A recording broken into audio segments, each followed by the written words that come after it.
Good evening, everybody. Students, school committee come to order. We start with the Pledge of Allegiance.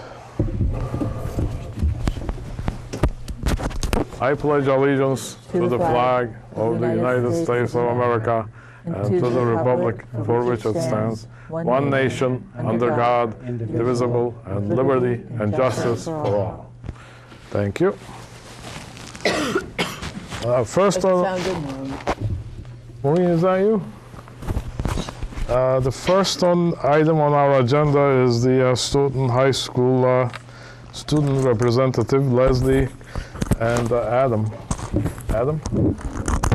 Good evening. Unfortunately, Leslie couldn't be here tonight. She has to be studying for the AP exam tomorrow. So good for her. Good luck to her. But some updates.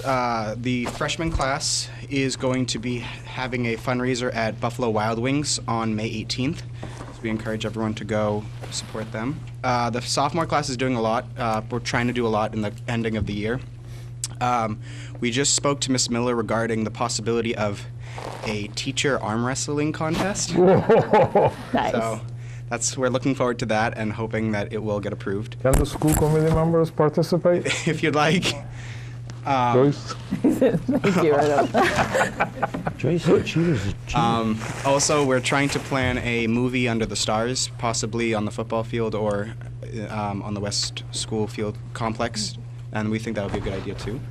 Also, we are having a chocolate bar. We've been continuously holding a Hilliard's chocolate bar fundraiser, and we've been selling them, making a lot of money. And we recently canned at Town Spa. That was a major success. The junior class, I actually do not know a lot about what's going on with their class, but the seniors are planning the big week for that. It's their Spirit Week this week, and also their prom will be held May 28th. On the Spirit of America. It's a cruise, or it's a ship in the Boston Harbor, so it's something to look forward to. The Student Council, unfortunately, the Jello Tug of War contest that was planned to be on May 10th unfortunately had to get canceled. But they also sold farewell flowers to the seniors, and all the proceeds went to a project in China called China Little Flower.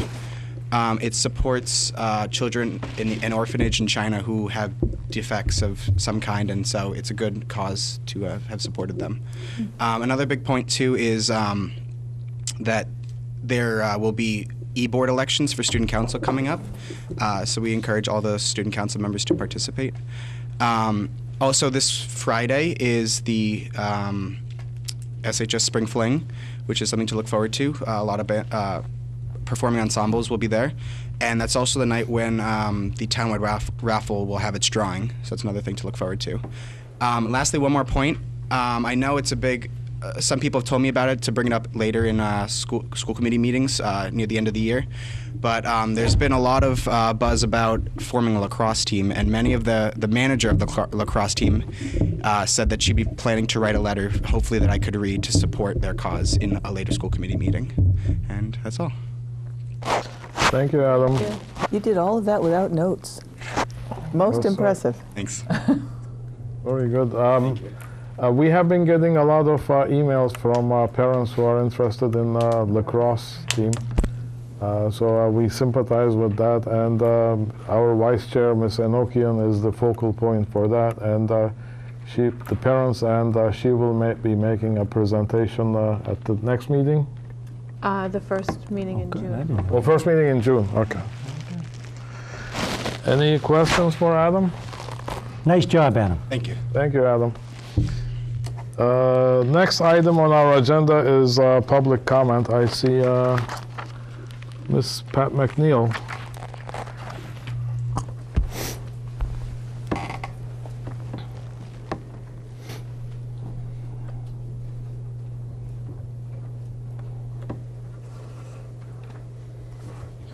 Hey, everyone. Hi, Pat. As usual, I'm up here talking about special education. We welcome you. Thank you. As we come into starting this new year, I hope that the school committee will use the PAC as it's intended to be used, the Special Education Parent Advisory Council, to advise the school committee on issues that related to special education. It's a very complicated process. It's very complicated for parents. So it's something that this body has not used and utilized in the past as the state has intended. And I hope to see that you do that in the future. Again, I will forward to all the members the state's recommendations on how to work with the PAC and what the PAC's purpose is. It's not to tell how things are to be done, but to give input, because that the special education is such a kind of unique program. A lot of people don't understand, and they don't understand what parents are going through. I think it's very important that we have the special education students feel included and be part of a whole school, not separate. And that comes down to starting with the attitude of inclusiveness, starting with the principals all the way down. We shouldn't just be, these are the special ed kids. Starting with this summer where we're having, if it's still in place, that we're having the substantially separate kids being in a whole different school and not being included. I don't know if that's changed since the last time the special ed director had mentioned it, but they shouldn't be in their own space. They need to be integrated with the whole population. And I'd like if someone could, look that up and see if that's still happening, because it shouldn't be happening. And we don't want to have to keep, making complaints to the program quality assurance, but that's a very fundamental issue. I know there may be issues around air conditioning and things, but we need to find ways of working it out and not separating the children. They need to be feeling part and not just a separate entity. I also think that the special education improvement plan, we need to have one. Whether you do it as a separate document for the whole system, or two ways. One is a separate document, and again, in the individual schools. When I look at the individual school improvement plans, there's very little to do with the special education programming. We need to know what's there. Parents need to be aware. They need to know how it works. And we need to be diligent about timelines. Getting, IEPs a month, 2 months later is way out of line. We need to be in with that first 2 weeks. I mean, it's 10 days that they're supposed to, actually they're supposed to leave with it, but that's a little unrealistic. But within 2 weeks of having an IEP meeting, parents should have an IEP in their hands. It shouldn't be taking the amount of time that it's taking. And if we need to figure out why it's taking that long and fix it, or just do it. Parents shouldn't be waiting. We shouldn't be having parents asking for evaluations and having teachers or principals say, oh, well, you can wait just a little longer. If they think the child needs an evaluation, they should be able to request it in writing and get it, not be put off till next year. These kids grow up, and by the time things happen, it's a year later.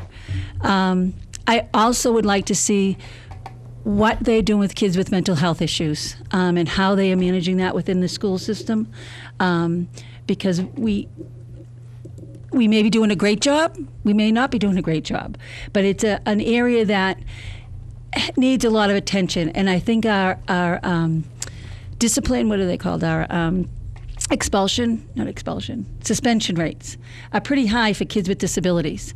And I think we need to kind of take a look at that as to why. And to see if we can do something to either change the way things are being done, or we need to find the reasons why. Since I didn't prepare anything, that's all from the top of my head. I'm done for the moment. Thank you, Ms. McNeil. What we'd like to do is schedule the CPAC on the agenda and start exchanging information, because the parents are, the other part of the triangle. So there is the administrative of special education, the schools, and the parents. So we got to work hand in hand. So we'd like to, I like to see the communication be improved with the CPAC and the school committee. So we'll, you tell us, like, if you want next meeting or the meeting after, sooner better than later, because people Carolyn. are going to be working on the improvement plans. So I am fascinated with your idea of doing a special ed improvement plan. So if you could pick a date and convey it to me, I'll put it on the Okay, agenda. great. Thank you. Thank you, Patricia. Any other comments, public comments? Seeing none. George. Oh, he wanted to speak certainly. Okay. Yes. Payment of school department bills. We discovered an issue.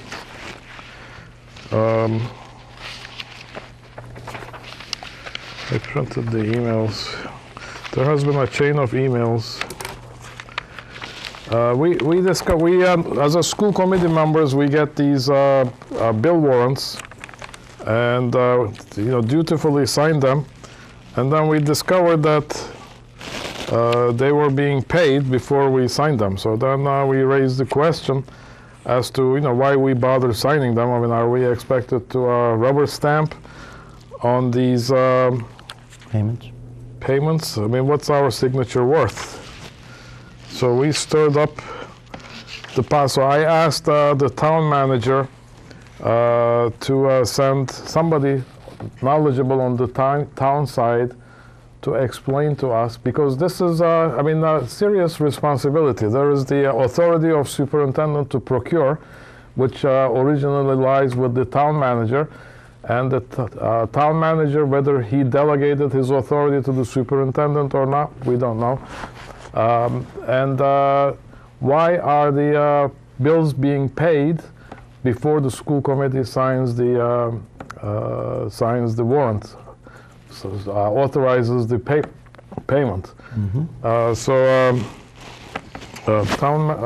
I asked the town manager to send somebody knowledgeable to come to the meeting and talk to us, explain to us.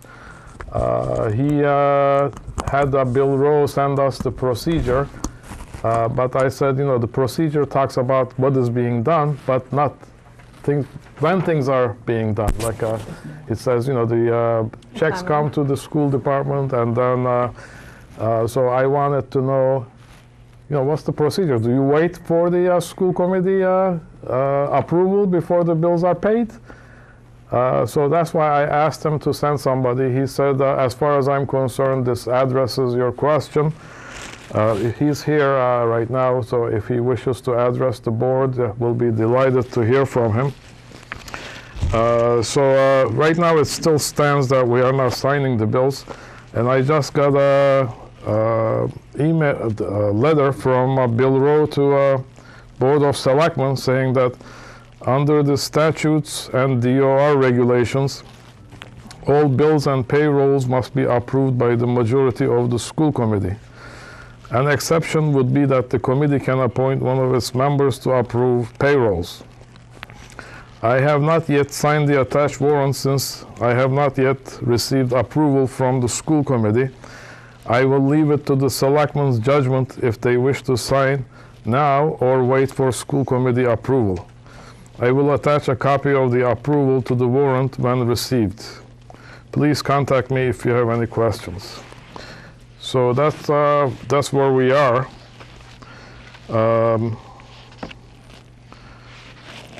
So that's a serious issue. We are hoping that it will be addressed soon.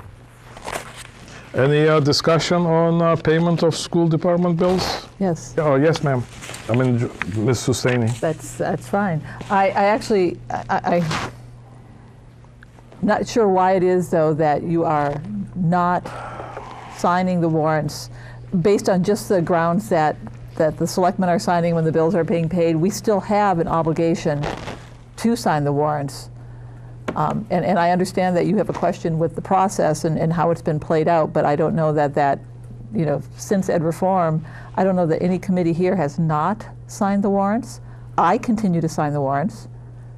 And I have two pieces of information. One is that I supplied for the packet was the Department of Ed's advisory, and the other one was one that I came up over the weekend, which was a Department of Revenue's Division of Local Services, a guide to financial management for town officials. And I'll pass this on to you without reading it, but it basically, again, gives here what our obligation is in terms of, and a nice flow chart on the process. Regardless of whether or not you agree with how it's being handled on the town side, I believe we still have an obligation to fulfill our side. And I'll pass this down to you for later, but I mean, that's the discussion that I'd like to have, and for the public to understand that I do believe that we are still signing the warrants, and I intend to. Okay, if the bills are paid without my signature, I'm not going to sign it. I take my responsibility very seriously. I don't know how the other board members feel, whether anybody wants to make a motion or just leave it the way it is. So I'm not going to. I was surprised to find out that. I was extremely surprised to find out that school department bills are being paid, and the school committee members are asked to sign it after the bills are paid. So to me, that's unacceptable. I would like to, may I also add that I don't believe that has been standard practice. I know that happened in April when we had 4 weeks between meetings and no opportunity to sign warrants during that period, other than people coming in individually. Is that been standard practice, or is that just an anomaly based on April? That's why I asked for the town treasurer to come here, but town manager told me that, sent me an email saying that we don't need to. She doesn't need to be here. I think it is standard practice. If you read the, did you get the? I truly wrote in from Amherst, where I've been all day. I'm sorry, I haven't George. seen the email. It just came in. Was it today or yesterday? I just saw that there was an email today from Town Hall. I haven't had a chance to open the attachment. Okay. And I'm sorry, Dr. Rizzi, please go. I can shed a little light on the practice as it is regularly done and has been for many years, if you would like me to. Yeah, please go. The school committee meets, generally speaking, on the 2nd and 4th Tuesday of every month. That has been quite consistent. As a result of that, the check date, so the date on the warrant that the checks are supposedly sent out or can be cut, is the Friday after the Tuesday meeting. So after the school committee signs, then it goes to the Board of Selectmen, and when they sign, the checks are cut. So they're not always cut on the check date, but the meetings are set up so it can be school committee, check date, Board of Selectmen, and then the town processes all the payments. In the case of April, when we had a meeting on the 1st and a meeting on the 29th, that threw the schedule off because neither of the 2 Tuesdays that you normally would meet did you meet, and those are followed by the check dates. So the meetings changed, but the check dates did not. If the people at the town did us the good service of taking care of the bills and having the signatures follow so the bills would not go unpaid, that could be an explanation. But in the circumstances where the committee meets on the regular time of the 2nd and 4th Tuesday, there's a regular flow and process which has been very, very consistent and always is made up of the school committee signing first and then moving everything else on. Having said that, we do have some bills on a warrant that were dated the 9th, and without the appropriate number of signatures, there is the potential that that entire warrant of bills will not be paid. You're talking about the April 9th warrants? The May 9th warrant. Oh, May 9th. Well, the selectmen is still signing it, so they are doing it under their own peril. I'm not going to sign it, so if all you need is 3 members, so if you are willing to do that, unless we put it in the procedure, some kind of a check. Before the bills are paid, did the school committee sign the warrants? That's not in there, and you're saying it was just some kind of a fluke in April. I'm surprised that the superintendent didn't tell us that bills were already paid. You guys are signing it, but we just get the bills paid. I had to find it through my own means, working through the mazes of the town hall, and then the information in town hall is getting harder and harder to obtain. Yes, Mrs. Add one thing, because I wanted to say that you mentioned that the selectmen were signing it at their own peril. The selectmen have an obligation as well to sign the warrants. And I just didn't want the understanding to be that they were doing it and somehow taking over our authority. We both groups have the legal authority and the legal obligation to sign the warrants. So if I was a selectman, I would, before I sign it, I would say, the school committee sign it, because the selectman doesn't know what we buy, what we use. But anyways. I think I'd be more comfortable knowing what I'm signing for before I sign it. All the warrants, when they're at the meeting, the packet of warrants is there, and so if you want to, and people often do, you can look through all of the bills. And sometimes what people do is look through all of the bills, and then if there's something they don't understand, they'll pull it out. I'll make a copy of it. We'll find out what the specifics of that bill were, and then you'll know what it is. But they're always there, and then they're available on the counter during the week for people to come in and look at them as well. What counter? Oh, the counter in our office that runs across the whole. Across You mean Leanne's, Miss all of the Leanne's file cabinets, desk. huh? Yes, so if one of the school committee members wants to come in and see them, or if we don't have enough people at a meeting, people can come in and sign them during the week. And there are districts that don't have it on as an agenda, don't have it during as long as somebody comes in during the week and sits in the place that's designated and goes through them and can sign them. But you always have access to them once the packet is prepared, and they're always there for you to look through at the meeting. And then somebody can give you, either we know right away what it is, or I can tell you that's this or that, or we can find out what the specifics of a bill are if you have any questions about it. Now, Doctor, as you know, we've had a meeting with you and with Maria to go over what all of these bills mean. Could you speak up? Oh, I'm talking about people in that side of the room. oh, I know what's happening. He does, but that's for TV when we speak That's out. for the TV. I So understand. remember you used to have difficulty hearing on that side? Yes, yes. I'm sorry. If I'm not shouting loud enough, please let me know. Now, as you know, Doctor, that we had a meeting with you and Maria, etc., and we tried to figure out what these bills were saying. We had basically no description, and there was a number there. It was a nice 12-digit number. Oh, Joe, I think you're talking about Budget. you're talking about budget. This is that Oh, big. that's right. These are the big folders that we get Yes. that- with the individual bills. Oh, you're right. Yes. I'm wrong. And, but I guess they're supposed to be done as soon as possible. Well, they don't, because of the meetings being every second and fourth Tuesday, and the check dates being every second and fourth Friday, they don't need to be done any sooner than the meetings, the regular meetings. And if there weren't a regular meeting, people could come in between the Tuesday and Friday and sign them. So there's never a rush to do it. There's a window, and the window is consistent every 2 weeks. And I think we haven't had a discussion yet of the warrants and the bills. We did look at the budget and the budget report, ways of looking at that, but that we'd have to have another conversation to look at what the bills look like and how to figure out what they are. Okay, so in order to solve this problem, you're telling me that you need something from the town to explain why and how they sign these things, or why and how they pay these things? Right. I want to have a bill payment procedure that involves the process or policy that includes all the processes in the school side and on the town side with a flow chart that shows check. School committee signed did the school committee sign the bill warrants? I mean the cover sheet.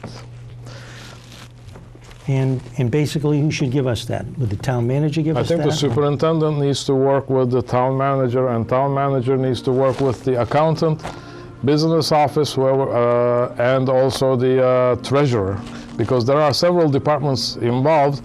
This is such an important responsibility, and things are getting lost in the cracks. Is that acceptable, Doctor? I believe that we have a procedure, with the exception of an unusual month where it was a long month and no meetings on the second or the fourth Tuesday, that the procedure runs on a 2-week basis throughout the week in a very successful manner most of the time. And that's a procedure that we can outline what it is. We know what it is. It can be put in writing for you if you'd like. I would like that very much. I would appreciate that. And the procedure could also say, like, if there is a school committee holiday, like, we have school committee holidays sometimes in July or August, the procedure could say that the exception will be made. Then we have people come in, and usually Right. the secretary will call people and say, we need 3 people to come in and sign the warrants. And generally, we've had enough people locally that that's never been an issue.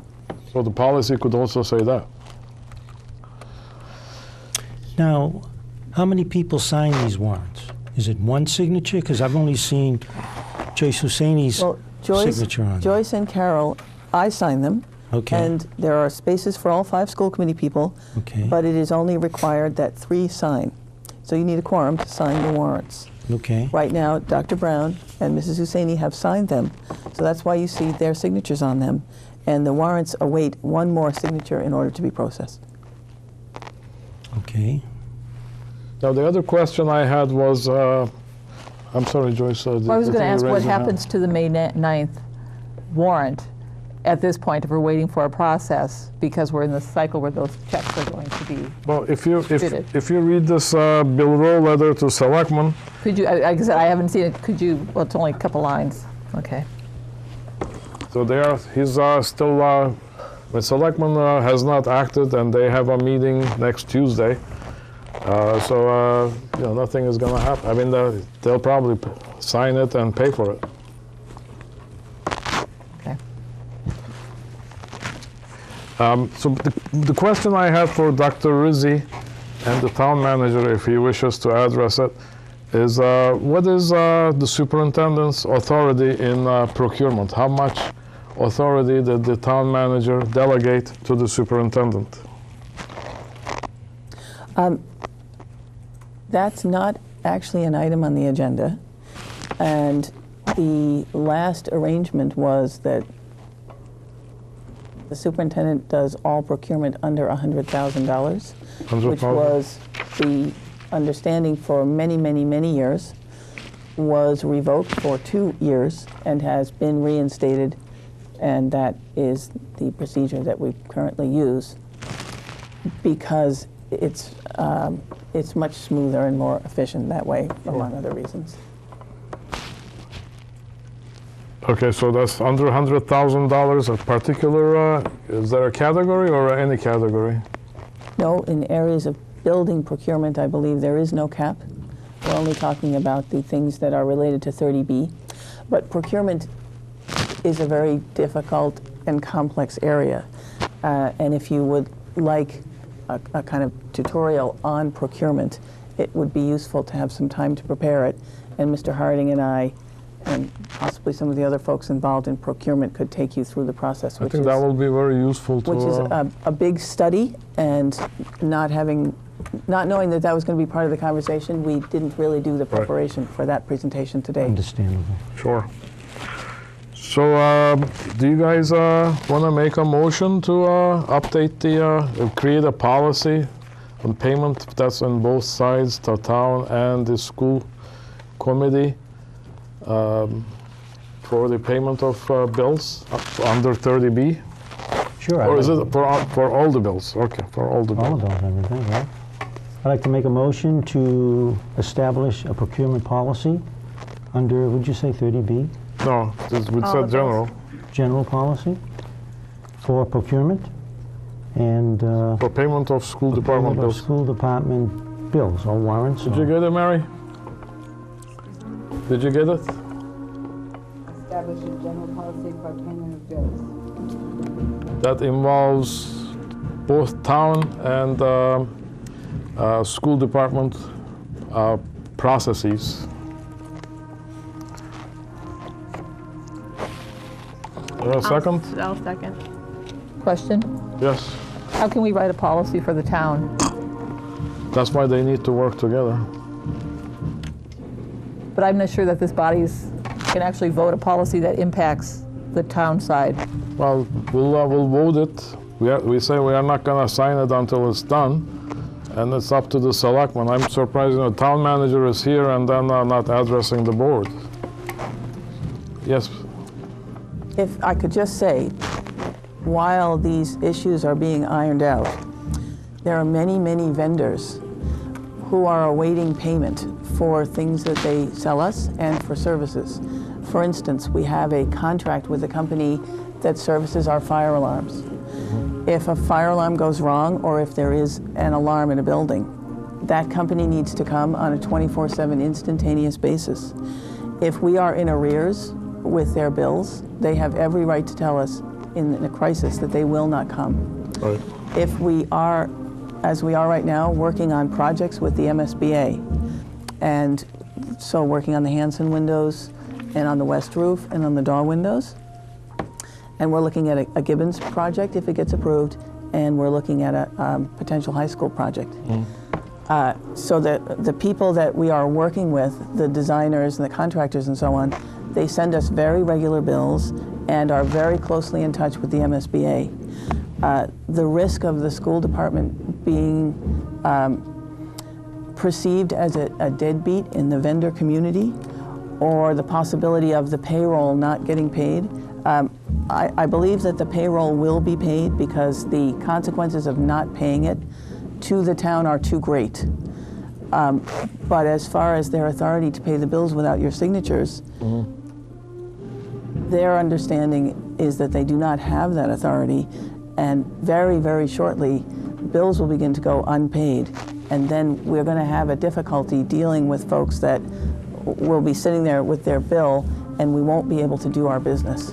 Right, but as far as this letter shows that the letter from Bill wrote to Board of Selectmen that they are being paid, even though we haven't signed warrants since April. So they may, in the future, they may decide not to sign. So that will be that will be more of a reason to resolve it, or put that check. The school department signed the bill warrants. So that's all we are asking for here. So on the motion, all in favor? Aye. Aye. Aye. Opposed? Opposed? So we got 3, 4, 2 opposed. But, Thank you. but I would like to make one comment. If for any reason that you feel that something has to be paid, I'm sorry, you can't hear me? I apologize. I had the same problem over there too, so I apologize. If for any reason that you have a problem with a bill that needs to be signed, We can call a special school we can call a committee meeting. special school committee meeting and we will do it. Right. Okay. On the So you next don't get item is the acceptance of scholarship by Mr. Joe Feaster. The acceptance of the scholarship is by the school committee. Mr. Feaster's name is attached because he has designed this scholarship. This scholarship has been funded by an anonymous donor, and so I'm going to recommend tonight that you accept this scholarship so that it can be given to a graduating senior in this class of 2014. This is a very significant scholarship of $5,000, and it will be awarded at graduation to a senior who's exhibited perseverance and uplift during his or her school years. Now, what does that mean? Thank you. Persevere is defined as to continue to try and do something in spite of difficulties. Uplift is defined as to raise or improve socially or morally. I'll wait. Go ahead. I can look for her. Social or moral betterment, or the effort to secure it.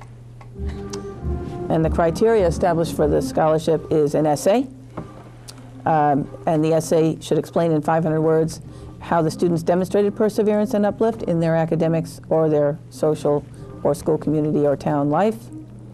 And the student has to plan to go to a 2 or 4 year college or university. There has to be a demonstrated financial need, and Mr. Feaster will be choosing the student to receive this scholarship based on the applications which the students will be compiled in the high school and sent to him to select the student who will be fortunate enough to receive the scholarship. And it is the recommendation of the principal, Ms. Miller, and also mine, that the school committee will accept this generous scholarship. Thank you. I'm looking for a motion to I move that we accept the superintendent's recommendation. yes. Is there a second? A second. Any discussion? I think it's well worth it. That's really wonderful. Thank you. So all in favor? Aye. Aye. Opposed? So that's unanimous, Ms. Shea. Next item is lunch price increase, and I invite Mr. Gilbert to the table. He's Mr. Gilbert. Good evening. Good evening. Thank you for having me. Lunch price increase is something that is mandated by the Department of Education and the USDA. We were here a couple of years ago.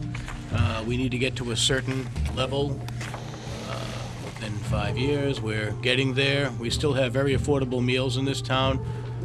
We would like to keep the meals affordable, but unfortunately, we're mandated to increase our lunch prices. Of course, along with this, there's ramifications. You sell a few less lunches. That's never good. Some parents decide that it might be too much, but again, we have a benchmark that we must meet, and Stoughton has been, we're still at the bottom, really, of what a lot of the districts around us are charging for meals. You know, with the price of raw goods that we bring in and fresh fruits and vegetables, which are mandated also, it's expensive to put the meal together. Meeting the new nutritional guidelines also drive the cost of the meal up as well. But again, this is something that we don't have any control over. So my recommendation is that we increase the meals by 25 cents, which will bring the middle school and high school lunch to $2.50 and the elementaries to $2.25. Excuse me, Mr. Gilbert. Yes, Who do you work for? I work for you. I work for the town of Stoughton. Oh, he's asking who do you report to? I report to Joel Harding as my immediate supervisor, okay. or the superintendent. Mr. Ford? Mr. Gilbert is the Director of Food Services for the district and has been for, I believe, about 16 years. Well, 12. Oh, okay, sorry, I'm aging you, Ed. But no, 12 is... We'll give you a Does it four-step feel like increase. 16? I have a question for him. Feels like 30 sometimes, but no, it's... Are you done, Mr. I Soros? just want to say, forgive me for my ignorance. Oh, no, that's quite all right. Thank you. Dr. Brown? And my question is, how's this going to affect the students with free and reduced lunches? Well, it won't. Okay, great. Free meals are free regardless, and reduced meals will always be 40 cents for lunch and 30 Based for on breakfast. parents' income. Right, right, and that's exactly, Then I'm good. Those are I'm good. based on apps. Now, you stated that this is a law mandating this? USDA, the United States Department of Agriculture that oversees the National School Lunch Program, has mandated that there's a pricing equity policy in place that was put in place in 2010. Next year, 2015, everything is up for review again. All the standards for health, nutrition, what we serve, fruits, vegetables, pricing, all these issues are up for a vote, which is why school nutrition boards from all around the country go to Washington, D.C. every year and basically lobby our senators and congressmen to try to see things our way, if you will, and see things in the best light of the programs and the students. And the School Nutrition Association is very in tune with health and nutrition, which is... So you're saying that there's a law out there that says we have to, do they? Yes. How many times do they raise it each year? Do we know? or? No, it doesn't have to go up every year. It doesn't. We need to meet a guideline. I made copies of the policy. I'll be more if you haven't seen it. I think the point of the policy, underlying the policy, is the government provides free lunch. Yes. We are not allowed to use the money that we get for free lunch to subsidize the cost of lunches that kids pay for. So if we keep the prices artificially low on the back of that federal money, then they have an issue with that. So they need for the prices not to be so low that the federal program is paying for the lunches for children who don't qualify for free or reduced lunch. So that's why you have to keep the price in line with that cost. It's because we run two programs. We run the meals that kids pay for, and then we run the federally subsidized program alongside it. We're not allowed to use that federal program to subsidize the cost of the children who pay. Did I state that fairly well? That's, in a nutshell, that's very good. Is there I'm sorry, is there a formula for who pays and who doesn't pay? Yes, sir. Then you can do about it. There, every Finality, you can't do anything about it. The Comes from them. applications for free lunch and reduced lunch are available in all the schools. Children who, if families are encouraged to take them and fill them out to see if they're eligible or not, and it's based on number of children, income. So you basically there is a formula. So you fill out all the numbers related to your income and your family and your expenses, and it's run through a formula. And that just comes out whether you are or are not eligible for free lunch or reduced lunch. And then if you qualify based on the formula, then you participate in the program. So it's either a pay or don't pay. A pay, Or pay a little. reduce. Oh, you do? Oh, it Pay- does, it works all the way. It's so no paying at all, or the reduced lunch price, which is 40 cents, or you pay the price that is the price for children who do not qualify, which would be, in this case, it went up to $2.25 if you're an elementary school student. Are you done, Joe? Yeah. Okay. The question I had was in your memo sort of indicated that it was the law that it had to be 225 and 250, but Well, the numbers- in fact, that's not true. No, it's not the numbers, sir. We need to get to a, doctor, you need to reach a threshold of an average of your paid meal and your reduced price meal. It needs to have an average of, right now, and it will change at some point, $2.62. So we're below that. Right. The policy states, the equity and pricing policy states, as Dr. Rizzi said, that the program is not allowed to survive on the back of the Federal government. free reimbursement rate, which is $2.82. So the government, we receive $2.82 for every free meal. We are bringing in $2.25 for every meal we sell. We need to hit an average, and we're not there because our regular priced meal is too low. Right. Now, so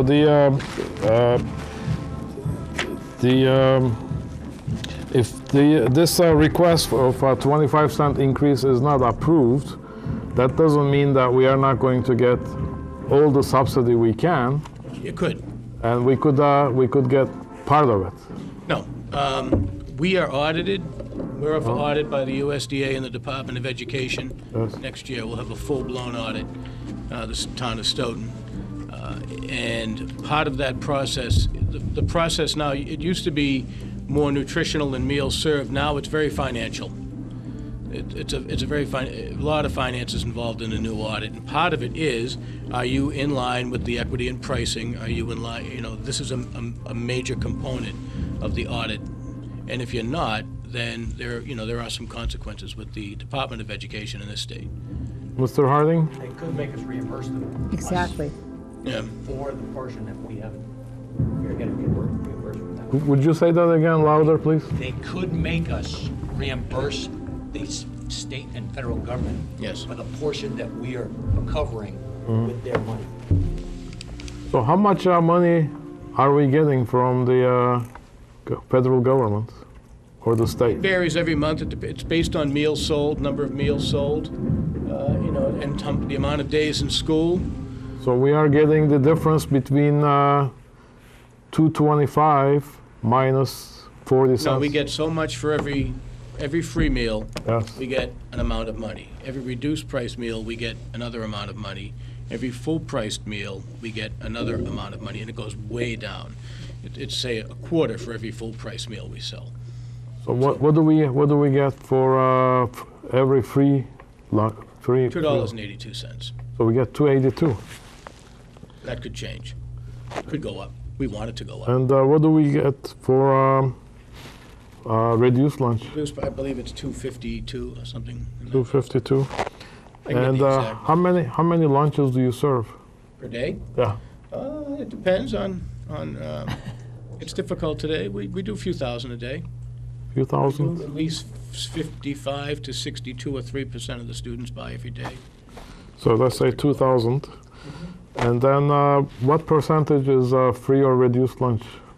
It's like District-wide, it's 25%. 25%, so that's But the 500. numbers- Yeah, the numbers won't really mesh that way, only because some days you sell Understood. breakfast, breakfast is in this component as well. Yes.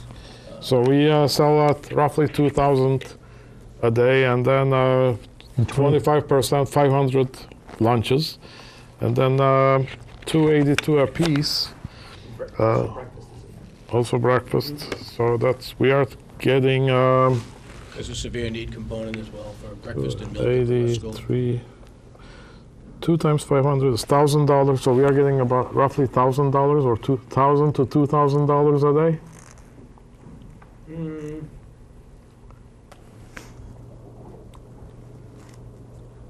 No, it's more than that. It'll More come than back that. more. Yes. But understanding that everything that we bring in, part of the reimbursement that gets backed out Right. are the food that's sent out to commodity people that take the raw product and divert it into other items that we put on the menu. Yes. So we have to pay for that food to be diverted from a whole 12-pound turkey to sliced turkey or a turkey roast or something. And there's a cost associated with that to process it, and there's a cost associated with that to ship it to us. So that all gets backed out as well. So. Okay. So I looked at this memo, actually. I found it in my research getting prepared for this meeting. It's talking about average lunch price, not the Right. free District-wide lunch average. price. Because I know my kid, if I let him loose in the middle school cafeteria, he could spend $5, $6 for lunch. Yeah, let them loose, doctor. Yeah, Yeah, I mean, we So that's included in your average lunch price? A la carte items are totally different. Reimbursable meals, there's a So just the hot lunch? only a reimbursable meal, and the reimbursable meal has to meet certain nutritional and item on the plate components. You need to have certain components on the tray, and then they need to meet the nutritional standards otherwise, and that's also part of the audit. They'll come in and see what you're putting on the tray. They'll take the menus, they'll extrapolate all the nutritionals out of the menus to make sure you're meeting guidelines. So that all, it's certainly not the way we could put a menu together 5 years ago. There's a lot more involved in doing that, and there's a lot more money involved in doing that as well. May I just continue? Also, I wanted to ask you, how come we charge $1 for a bottle of water in the cafeteria? I mean, we can buy them from Costco at 10 cents a bottle. We bid with vendors, a beverage vendor, and we bring our all our items to put out and bid. Actually, $1 is in the school district. Again, a lot of my colleagues out there are charging $1.50 to $2 a bottle of water. So I try to keep the prices in this district low and similar, so that the students aren't going to be looking at $1, $1.25, $1.50. Everything is $1 that's an a la carte item. But so you're saying you're buying the bottled water at close to $1 a piece, or are we marking it up substantially? Certainly there's a markup, otherwise the program would never be able to survive. So how about like a compromise? We give you the 25-cent increase, and then in return, you reduce the water price. You have to understand, the program is self-sufficient, Doctor. He gets no money from us, from the budget. It's self-sufficient because we designed it that way. There is no legal requirement. Yes, there is. Self-sufficient because that's what the USDA says it is. He does all his own maintenance. He buys all his own equipment. He pays for his own utilities. He pays for his trash removal. He is self-sufficient. There's nothing in the school budget into the food service department. I understand that, but I thought that was our doing, not the department's doing. No, the Department of Ed's piece on this is simple. Nationwide, they want to make sure that reduced price meals get up to the point where free meals are supporting all the programs. Now, there is also some kind of an exemption request possibility. Can you explain An us? exemption? Yeah. I thought there was, in this document or the one that preceded this, there was a way, like a certain poor districts or certain districts can be asked to be, because our district is certainly not like Sharon or Lexington. No, that's a community eligibility. That's different. Boston just went that way. Yes. Boston We just went there. all students are free. All breakfast is free. It's called an open All lunch program. is free. Oh, that's not what I'm asking. Not all students free, but I'm asking, this quarter, 25-cent increase. Yep. Can we get an exemption from them? Still, say like our community is not as rich as the other communities. No. This is their doing. You're talking about the federal government's They doing? have their formula. There are some districts out there, Norwell, for instance, it's charging $3 or $3.50. So this doesn't affect them at all. I mean, excuse me, I didn't mean to. Brockton right now, and Brockton is going to go ask for an increase. Right now, they're at the same price we are, $2.25.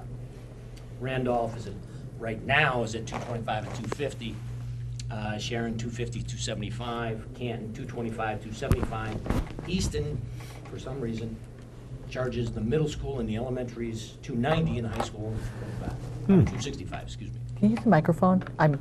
I got word that they can't hear you. Oh, I'm sorry. Want me to start over again? No. So we're presently at $2 and $2.25 for elementary and secondary. Brockton's it's the same price as we are, and they're going to go back and get an increase very shortly. Randolph presently is at $2.25 and $2.50, and is going to ask for an increase on that. Sharon is at $2.50 and $2.75. Canton at $2.25 and $2.75. Easton at $2.90 for their elementary, $2.65 for their secondary.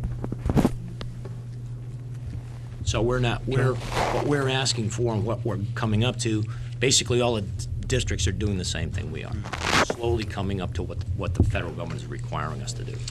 A lot of the districts in our group that we belong to in Stoughton, a lot of them went up last year. We didn't. We were here a couple of years ago. I was here a couple of years ago asking for this increase. It's the second, this will be the third increase in 12 years. There was, for a long time, we didn't increase the meal prices at all. Then we came forward for an increase because this policy was put in place. A lot of districts are going up a dime every year. To me, that just seems like a nuisance to do that. You're better off waiting a few years and just going up a quarter. And the reasons for that are, certainly just at the cash register in the line, it's a lot easier to deal in quarters than nickels and dimes. It's a lot easier at the end of the day to reconcile your cash draws if you're just dealing with quarters instead of nickels and dimes. But you do it on a basis of the cards, also a computer. Well, I mean, the kids don't pay. you still have to, oh no, there's still a lot of cash that comes in. There is cash? There's cash. Because I tried to have lunch at the middle school cafeteria. They said you had to have a card. No, they want the students to use their card because it expedites the line. I see. There's first lunch in that middle school cafeteria, there are over 300 students. So Because I think the school committee members should go and try at least one lunch during a year. absolutely. No. Okay. Dr. Brown? I was just going to talk to him in reference to the USDA criteria. Basically when you're talking of free lunches and reduced lunches, there is so much portion size they must take, and correct me if I'm wrong, in order for them to maintain the program within any school district. Boston is free breakfast, Boston is free lunch. But we had a major audit this year.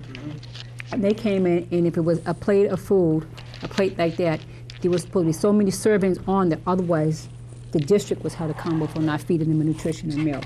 So there is criteria that is stern, that it's not on him, it is from the federal government. If he doesn't abide by it, they will pull back their money. So it's changed a lot in the last few years, like everything Yeah. else in the education industry. So basically what you're saying is that children get X amount on their plate because you're... Components. Components on your plate. Certain components. They have to have a grain, a protein. Right. Certain Fruit, vegetables that vegetables. used to count as a vegetable are no longer a vegetable, they're a starch. Yep. Fruits. Fruit. Fruit is expensive. That's just for the hot lunch though, right? Oh no, every meal. So my son gets like just a bowl of cereal. That's breakfast. No, at lunch he And gets. he gets a piece of fruit, he gets, that comes with a yogurt or cheese. Oh, so he throws those out. All the Oh my components, God. all the components are there. Whether they eat it or not is another story. That was my other question was, is anybody watching the medium? Is anybody recording down what things are being eaten, what things are not being eaten? We have production records. Every single item that's produced is marked on at the beginning of the day, and then everything that is left over at the end of the day is marked on as well. Oh, wow. And again, that's all part of the audit. What he's saying is That's that, left in the kitchen, but that, what you're talking about is what comes off the plate. right, they don't check the trash bag. We don't, I thought you guys were doing real well on this one. I heard you do all of that, Yeah. you did all of that checking, but no, it's not. No, well, we certainly look in the cafeterias, and there's a lot of food that is not eaten, but again, it's, they'll take an apple, they'll take a bite out of the apple and throw it away. They'll take an orange, and maybe they'll eat it, maybe they won't. We try to buy fruits and vegetables that we know they'll like, enjoy, and they will actually consume to get the benefit of the actual, the nutrition of that particular item. Okay, I did want to point out that, I don't know if you're aware of this or not, but the school committee maintains a member on the district wellness committee. so they do what? The school committee maintains a member on the district wellness committee. Oh, okay. And it's also, a place where all these things are actually discussed on an ongoing basis. And Ms. Sustaini has been doing very well informing the school committee And about the progress. And I did want to point that out because she has regular discussions with Mr. Gilbert as well as all the rest of the members of the committee regarding situations such as this and actually everything else which impacts the student lunch program and our district wellness policy and all these other things. So I did think it was worthwhile to mention the fact that you have Thank you. a member of your committee on that. Any other discussion? Mr. Soers, are you done? I'm done. So what's the will of the board? Do we have any motions? I make a motion to support the school in the increase. Second? So I guess we discussed it to death. All in favor? Aye. Aye. Opposed? I'm still thinking about it. Okay, what we can do is, Mr. Sorry, Gilbert. I've Mr. Gilbert, talked to a lot of Let me- moms, and they think that what they're getting, it's a lot of money for what their children are receiving. But that's just the other. Can I have a comment? let me I would let me challenge just them to ask go to one question, McDonald's and get the Mr. same Gilbert. lunch. Yeah. When is the deadline that we have to know the school committee's answer? Well, it would be nice to know as soon as possible because I need to get notices ready to go out. I need to change the pricing in the POS system for the fall. It needs to be printed on the menus. Yes. It needs to hit the website. There's a lot involved in making sure that everybody is aware that this change will take place. We have to notify the company that handles all our online payments as well. Sure. So we still have 3 more school committee meetings.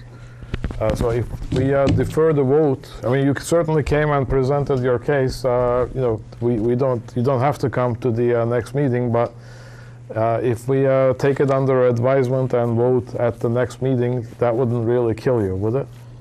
No, Okay. it is, like as I said earlier, this is not my doing. I'd love to charge $1. I don't really. Oh, okay. No, I don't have much Sold. choice in this area. So then, in that case, I have never paid for lunch online. I've heard there's a oh yeah, that's what I also do. I just pay cash because I don't like paying fees for anything. What is the fee? It's a 4.75%. Fee is $1.95, and you can use it if you have more than one child. You can put them all on for $1.95. It's a processing fee that the people that handle that charge you. It has nothing to do with us. It's a convenience fee. Credit cards are 4.75, anywhere from 4 to 5%. This is $1.95, and it's just a convenience for the parents who don't want to give their children money. There's a lot of them who don't necessarily want to hand their child a $20 bill or whatever. You can set up for credit card payments. You can set up for automatic bank drafts from checking accounts. There's low balance warnings. There's a variety of things. You can Haven't used also it. I urge you to look at it. It's a very well presented and very safe place to do transactions. You can also just go give it to the secretary when you drop your kid off or pick them up. can do that as That well. would be free of charge. Yep, you can do that as well. I would like to point out, while I have everybody's attention, that two of our schools, the Dar and the South Elementary School, did receive a little, some accolades from the Department of Education for increasing their breakfast participation Right. by 35%. So that's a nice little. Thank you. That's excellent. Little blue ribbons in their kitchens. And I'm going to meet with, is it Jeannie Osterov? Yes. Tomorrow, and we'll take some pictures and put a little article together about each school, because the ladies do work hard. They get in early in the morning and they set Thank you. these breakfast, The Dar School and which? in the South. The South School. So in this case, I'm looking for a motion to table this topic until the next meeting. I'd like to make a motion to table the price increase of the meals. Wait, Dr. Rizzo. I'm Your sorry. question. Mary has a question. I have a motion, I have a second, I have a vote that I didn't hear. I didn't So the vote failed. hear anything else. The vote failed for now, 3-2.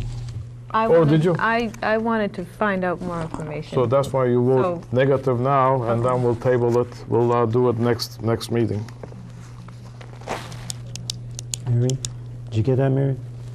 So the other three is So, abstain, opposed. that kind of a vote. Yeah, I don't either. So just do it as opposed, I oppose. and then I said we'll take it. So we have a motion to table it to the next meeting, and then we'll make sure that it's on the agenda, and school committee deliberates on it. So then you would overturn your vote if you had a positive vote. You're not Yeah, actually we can tabling. rescind the vote and do it at the next meeting. And in the meantime, you can think. I just want and, to table it. I don't know what you guys are talking about. okay. I'm sorry, Miss. So on the motion to table it, all in favor? Table it till next meeting. All in favor? Aye. Aye. Opposed? Aye. Okay, 3-2. Thank you. Can I ask or make a comment while Mr. Gilbert is still Of course. here? First of all, I'd like to ask if the summer feeding program is still, Yes.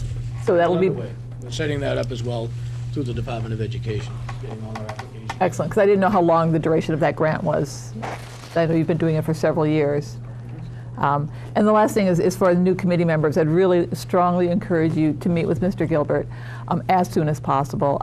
The complexities of his job and the entirety of the federal and state and regulations they're overwhelming, and to look at what has to go there, and then to actually visit a school and see what goes on a plate, because we've all heard, the people turning up their noses at school lunches, and the reality is there's just a heck of a lot of work that goes into it, and the regulations that he has to meet, and what goes on the plate and what you hear about are not necessarily the same thing. And I kudos to you and your people for the program that you Yes, run. I agree. I'm happy to arrange a meeting and/or a tour. Yeah. I appreciate it, and I appreciate what you're doing. I've been hearing from the moms, and I have to represent them, so I have to do what I feel is Yeah, right. me too. I mean, it's a big concern in the community that I know, section of the community. Mary, did we have a vote on this, on the motion to table? Yeah, we did. Okay. One other question. Mr. Gilbert, I believe you went to a seminar in D.C., I did. and how did that turn out, sir? That's an annual event. It's called the Legislative Action Committee. I'm a board member of the School Nutrition Association of Massachusetts for Chapter 4 in the state, which is probably 25 school districts in this area. And we get on there annually. Basically, the School Nutrition Association from all 50 states is huge. There's thousands and thousands of members, and what we do is we meet with our congressmen and our senators to get a feel for, we give them some talking points that we would like them to introduce and pass. There are some things in this 2010 Healthy Hunger Kids Act that we would like them to reconsider, because the guidelines were just very difficult to meet. And they've realized that some of them are very difficult to meet, and they've relaxed some of them. They've relaxed the cap on proteins and meat. They've relaxed the cap on grains and breads because they weren't working. We're asking them to consider holding the line on sodium, because where they want to be with sodium by 2018, 2019 is what you would give somebody with renal and cardiac failure. So the numbers are so low. So we need them to kind of reconsider that as well, and the same with sugars, to consider naturally occurring sugar in the food, in milks and things of that nature, as not added sugar. Now, when you go, do you just go for Stoughton schools, or do you take whatever you... I go for Stoughton. I certainly meet with our representatives. Last year I was fortunate enough to meet with William Mulcowan from Stoughton. He was a senator, and I let him know that I was one of the Black Knights and that we needed to get together with him and talk about his, our opinions and how we would like him to consider possibly voting going forward.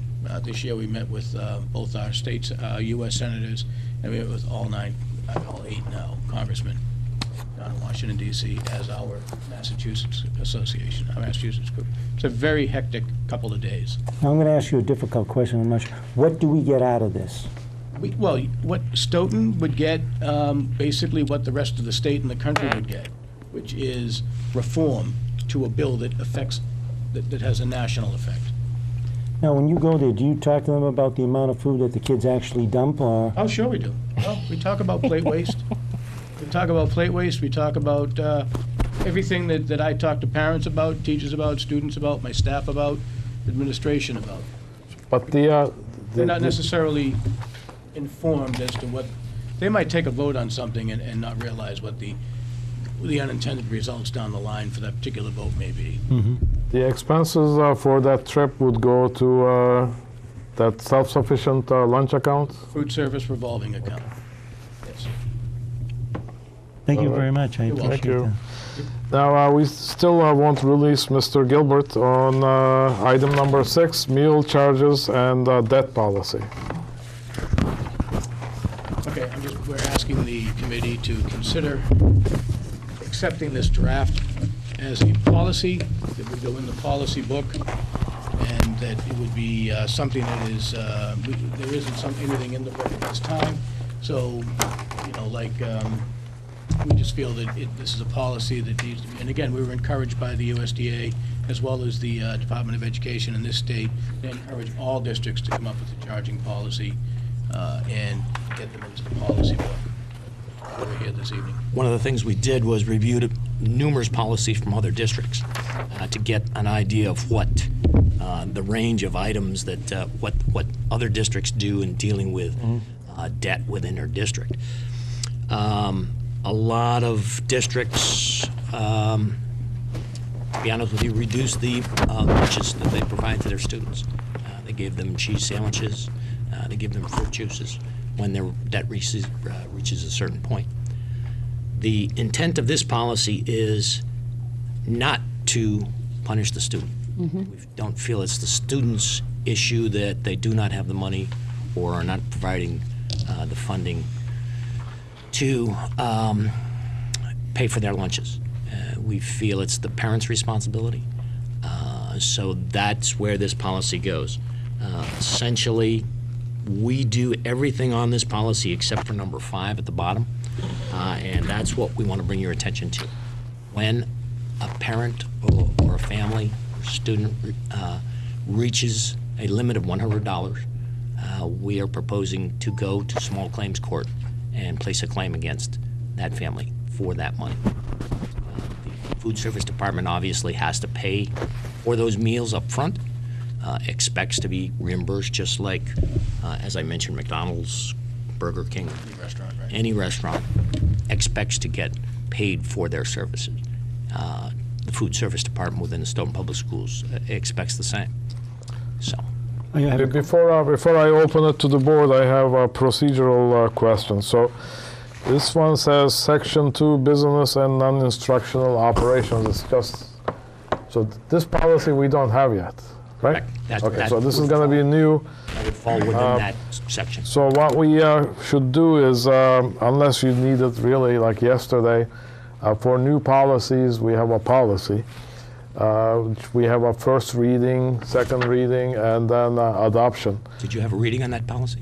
So this one we can do it, count it as a first reading, and take that's the fine. board input, and then then you can take it, and then if there are any revisions, you may consider it. And next meeting we can still put that on the agenda. That's fine. This is basically for next year at this point. Okay. The debt that we have accumulated so far this year is going to be written off. We cannot, Oh really? by USDA, by regulations, carry debt from year to year. How much debt do we have? Do you have an idea? $12,000 right How now. much? $12,000. 12,000. It's a real problem. It is a problem. Did you know library takes $15,000 on fines? Yes. Stoughton Library. This is a national problem. Yes. This is another issue that was discussed in Washington the other week, the other month. You're on the At ball. one point in time, New York City had $250,000 in bad food service debt for their schools. But if you look at ours in that context, $250,000 for a city of 11 million people, and we have 12,000 for a town of 28,000, our percentage of scofflaws in this regard is much, much higher than New York City. Right. So, Mr. Soros? You've given us this. Has anything been sent out to the parents to explain to them what's expected of them, et cetera, and what's going to happen? Oh, yeah. Basically, we've used a procedure for years and years, which is essentially what you see in front of you. Okay. The only thing, as I say, that's different is number 5. You know what I mean? For years and years, we have basically done everything that you see on this page, followed all that as a procedure. We now have no place to go. We need something with teeth. As I mentioned, we feel we should not be punishing the students because they can't fund their lunches. It's not their responsibility, it's their parents' responsibility. So we have to go after them somehow. The only way we can do it is through the courts. Okay, so what you're saying is this has been a policy for I don't know how This is long. a new policy. Procedure. Except for number 5. I thought you said that this was the same thing we've been doing for years and years. Procedure for years and years and years. There's a no difference. policy. There is no policy. Oh, that's correct. This would be a formal policy put in your policy book, which again is was mentioned that you do the readings and go through it. This basically is the procedure we have used for years, with the exception of number 5. We do not go to court now. Okay. So I guess my next, again, I'm going to ask the same question. Have we done anything to inform the parents of Stoughton that this is a process that we're thinking about doing? We are doing it now. We've informed the families of everyone that, we informed them at the beginning of the year, number 1. Each school is informed of the procedures. If, and you can read through and see what is done if someone does fall behind. Phone calls are made, letters are sent. Mr. Gilbert is coming up to my office in a couple of days with probably, 300? Yeah. 300 certified letters that we're sending out. The certified, yeah, a little less than the certified, but certainly several hundred letters. And we've done this several times this year. Several times this year. I guess I don't want anybody to kick back and say, hey, I didn't know this was going to happen. No, I think That's why we're presenting it, correct? yeah, I mean that's why we are doing it. But I think what Mr. Soros is asking is the small claims portion. This is the first time we are announcing it to the public, right? Correct. Okay, that's good. So we can put it in It's putting the cart before the horse. We don't want to tell people we're going to take you to court before we go bring the policy to That's you right. to say, That's right. can we go to court? So my next question would be, how do we get this out to the citizens of Stoughton? The same way we would put any other policy out. We could put it on the websites. We could do whatever you'd like. We could present it at the schools. We can, when people come in to the offices, we can have copies there. That once the committee approves it, then we can get it out in our normal fashion that we put items out to. Flyers, newsletters. Well, where does the newsletter come from? again, I'm green at this, so you said flyers, newsletters. Elementary schools. Elementary schools. Is that are we gonna do that prior to say, hey, look, we've got a new procedure, we may be taking you to court for this? No. No, you There's do no the procedure. policy There's no first. policy, you don't do anything. So this could be something like that goes into the handbooks eventually, right? It's so go- probably already in the, part of it is probably already in the handbook. It is, correct. So what we are talking about, the procedure in the handbook, just about adding the amending last one. Basically adding one line, you're amending a procedure that's in place. Right. Okay, let me tell you the problem I have. Problem I have is that I want to get this information out to the people of Stoughton that have children in the schools before we make it a policy, so that they understand that this is coming down the pike. But what if it doesn't pass as a policy? That's right. What if we don't? What if we Now don't you vote put for something it? out there and you haven't made it a policy. And, You I'll, have- get, and I'll get those phone calls, and I'll have to answer them, and it's not factual. And then he'll so, call yeah. me. Yes, right, yeah. Your policy has to be out there first, and then you advertise and say, if you don't do this. Now, we're not going to immediately go out and take every parent that whose student hasn't, missed a payment to court. Again, it's $100, which is a considerable amount considering what the cost of our lunches are. So there's only a very few people that this is going to involve, I hope. But we can't advertise saying we're going to take you to court without the Having policy. the policy being in place. Am I What's wrong correct? with saying we're thinking about putting a policy in place? See what I mean? I just want to get help me to get the communication out. Everything is out there with the exception of the fact that we're going to take you to court. I mean, Well, you know as well as I do, even if you take them to court, you still may not get the $100. no, but we've gone somewhere. We've done something. Right now, we have nothing to go. All we can say is, please pay us. Please pay us. And they don't. And I understand where you're coming from, Okay. okay? But I don't want to belabor the point, so you understand my point. I just want to get some communication out there. You So can, you you want can us to- post something on the patch tomorrow. Jonathan, before you do that, let me get other input from the board members, because this is only first reading. Yes. Ms. Hussaini? Thank you. First of all, poverty and hunger are very real issues for the children in this town.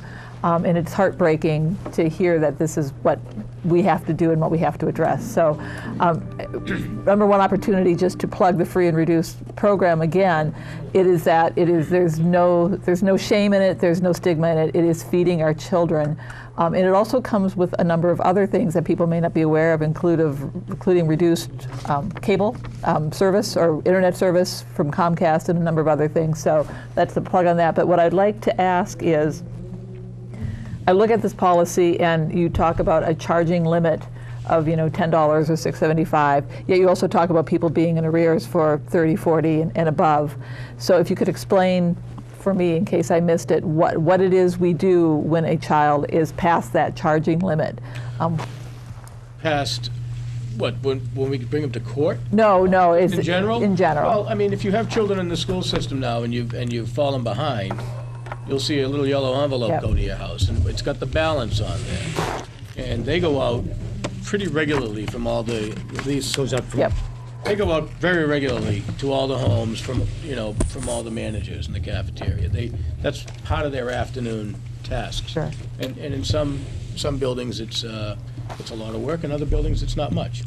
I guess the question is, are the children fed and what are, absolutely. but Everybody do eats. they have a choice of as Whatever they would? want. Okay. I think they just have the hot lunch. No, they have everything. They have everything? Yeah, we don't discriminate. Even bottled water? No, that's an a la carte item. All right. They're entitled to. I think the first thing we're going to do is take it away from the school committee that way. Save money So doing how much is this, I mean, we're Mr.? getting it free? $1. Absolutely. Dr. Brown? I have a question, and I like the fact that you all not putting a stigma on the children by having white milk and cheese sandwich. That is so degrading. And when they had that before, they had free lunch in our district in Boston, it made the kid feel very poor. So if you all are alleviating that, that's great. Well, there's been, unfortunately, several instances where actually cafeteria managers approached children as they were leaving the line and took their lunch away from them. Yeah, I've seen that happen. They've taken care of all that. It's horrible, and they feel so degraded because their peers are watching. Right. That is not the intent of this To the policy. point, we buy their lunch. The policy, as I say, is not geared towards students. It's geared toward the parents. As long as the kids are not feeling subservient, I feel good about it. Ms. Van Okium, you have a comment? No. Okay, I have one comment on the court business. If this is policy and it says any school meal account that reaches a deficit of $100 or more, a small claim suit will be filed. So that also puts you on notice that if you don't, then you'll be in trouble. So I would suggest changing the wording so that may be filed at the choice of the school department or something like that. And the other part is per student or per family. I mean, that's redundant, so maybe you just want to say per family. Well, not necessarily, because you could have a family with several students that reaches $100, but one student may not be $100 within that family. Per family, then the per family would be more restrictive, right? Because Depends. per student is $100. Right. But per family, that means if they have 5 kids, it would only be $20 per child. There you go. But if a parent has a father who's doing child support, it's a whole other issue. We ran into this also. So you're saying 2 families maybe per It could be within one kid? family, doctor, it could be different incomes. Okay, so I'll leave it with you guys to. This, again, don't forget this is just your first reading, so we may have a lot So of that's why we are just giving you the comments now the for you comments to at the end, consider. then I'll change it all. Okay. Any other comments? Yes, Mr. Ford. And I just wanted to go back and speak to Mr. Soares for a second in terms of surprising somebody with a surprise visit to court.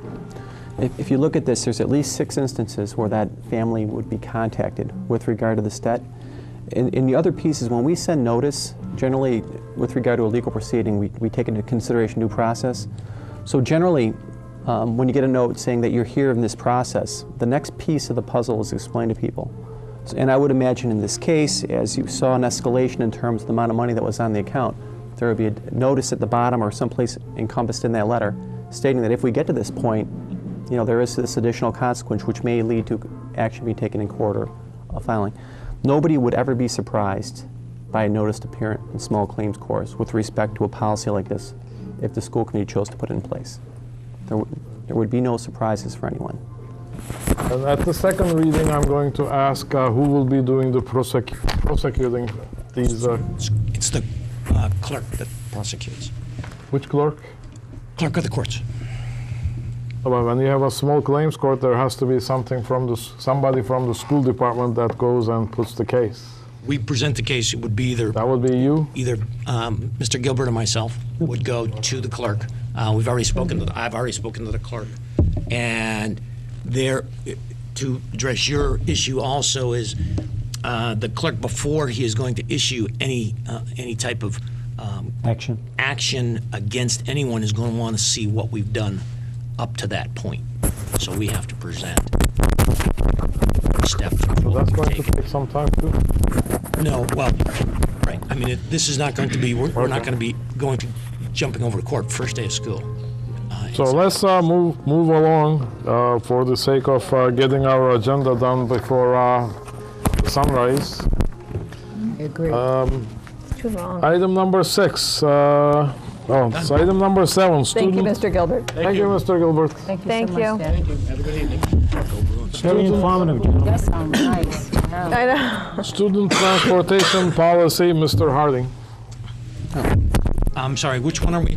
Transportation? Yes, sir. Yes. Okay, thanks. Under eligibility, this added paragraph has come from both the SPED department and the nursing department. We have had in the past several years numerous requests to transport students from doctors, receiving doctor's notes, because the student has allergies, because the student, one instance that I can remember had an earache.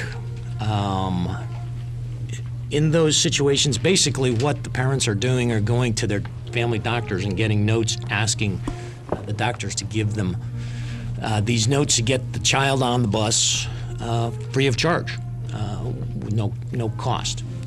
So basically, we went back and researched, and there's we have no legal responsibility to transport a student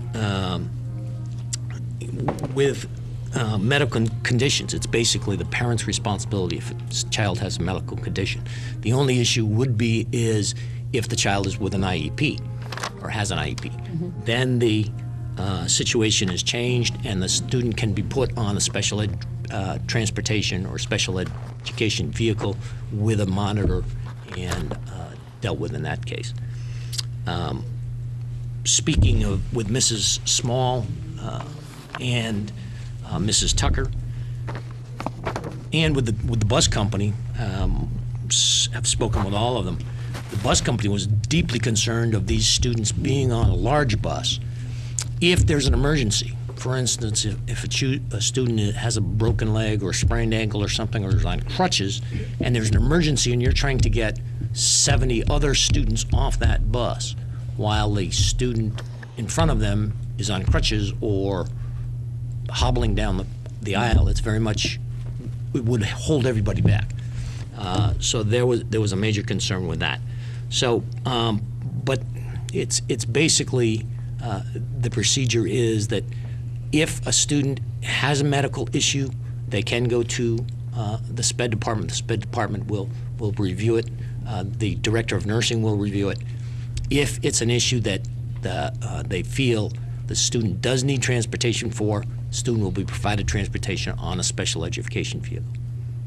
SPED is special education? Yes. SPED special SPED, education? yes. Yeah. Yes, Dr. I have a Brown. question. So the kids, our children who have IEPs, they're not being charged for transportation, correct? If they have door-to-door, they're not being charged. That is correct. Okay, so you're talking in the case of children who have a medical problem that they have doctor's notes for? Are they being charged? If they're on the bus service. If they're on the bus, the right. medical issue with a doctor's note has nothing to do with whether we charge or not. Okay, so you're saying you're looking at the safety issue right here. Correct. Okay. So we're Okay. we are just talking about denying the bus service they paid for. No. No. If, for instance, a student is on a large bus now and has an injury, we would put them on a special education bus. Okay. If a student is not on a bus and has an injury, we're not going to put them on a bus just because they're injured. That's still the parent's responsibility to get the student to The school. rest of the kids, yeah. Okay. Parents seem to think that as soon as my child has a bloody nose, you should transport them all year long, and have gone and gotten doctor's notes Okay. to try to persuade us to do this. We have no legal responsibility. And in fact, as I'm saying, if a student, for instance, that is not riding on a bus, has an injury, has a broken leg, is on crutches for whatever reason, can be a hazard to the other students on the bus if there's an emergency and we're trying to evacuate the bus. I have a question. Mr. Soros. Now, I'm not sure, but I guess the parents are trying to say I have a child that's hurt, and I guess so that would mean if they're, I'm not sure if it's 2 miles that they can get on the bus from the school? Depends on the age of the student. Okay. K through 6, 2 miles or more are eligible. Okay. So if I have a K through 6 and my child breaks a leg, then I would assume that you would put them on a special ed bus, yet they still pay for that, correct? They would have to pay for that, correct? Right. If they're on a bus now, Already. they would go to a special ed bus. We would not leave them on the regular ed bus. Right. That is correct. If you're not on the bus now, just because of that injury does not automatically mean you get a free bus or are on the bus at all. That's right. And what you're basically saying is it's up to the parent to make sure that they get the child to school. Safe. Correct. Correct. Now, is there any other procedure if they were less than a mile away and they broke their leg and the parent came to the school with tears in their eyes and everything else because they have to go to work, etc.? Are they on the bus? No, they're not on the bus. No. He gives them number for the Stoughton taxi. Okay. Just want to make that clear. Thank you. Yeah. Any other questions for Mr. Harding? No. So are you looking for a vote on this change? Please. What is the superintendent's recommendation, please? I recommend Mr. Harding's change. Any motion to I have a advance? motion to accept the change that we have here for the safety of the kids I'll and the second bus that. driver. I'll second the motion. Okay, any more discussion? All in favor? Aye. Aye. That's unanimous, Mary. Thank you. Thank you. Okay, next item is facilities policy. Mr. Harding. Thank you. The only change that I'm recommending on this policy is under Section 3 applications. And what I'm saying is anytime any activity is taking place during non-school hours, an application must be filled out. And the reason that I'm presenting this to you is because we've had several situations recently where someone has filled out an application for a particular building, and someone else has come along and decided that they were going to use that building anyways and didn't bother to fill out an application. And we've had two groups in the same space. I see. So since the building was open. Since the building was open, I see. and to be honest with you, it sometimes it's an administrator not realizing it's after school. They need to let us know that they're going to be using the space. Sometimes it's a staff member that is using the space, which we're not trying to say they can't use the space, or we're not trying to get a fee out of them. We're just saying you need to let us know that you're going to be there, so we don't put somebody in there on top of you. So that there isn't two groups trying to work out of the same little area. Okay. We normally don't do this, but we have a distinguished guest, former school committee member, Mr. Dolinsky. He asked to say a few words on this. And as a privilege, since we appreciate him so much, so I will allow that. Mr. Dolinsky. Mr. Dolinsky represents an organization that's the biggest user of Stoughton public school facilities. First off, thank you for the glorious welcome and the introduction. Hi, George. Appreciate that.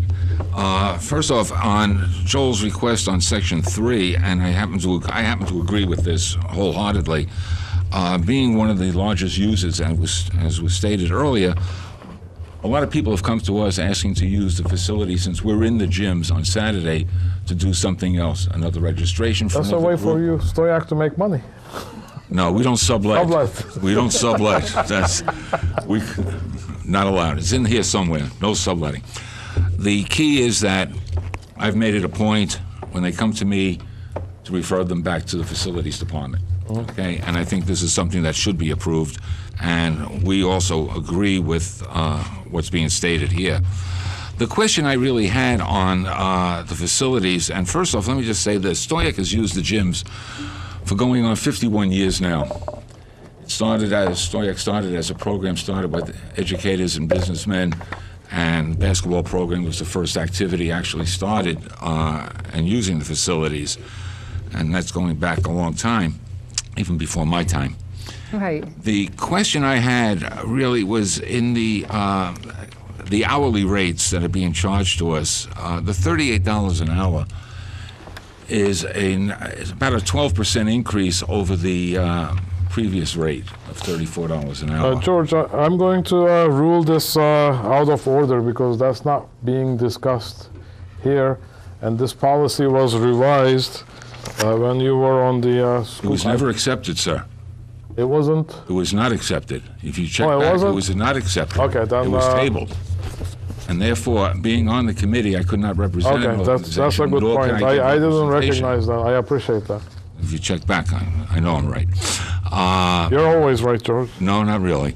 Not really. I've been married too long for that statement to be true.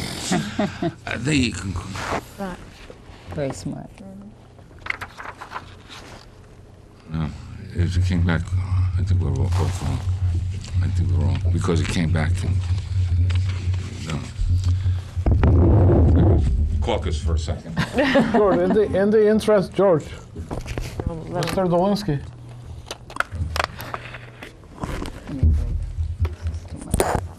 He's ignoring. Huh? I think he's ignoring. Now our music's gone too.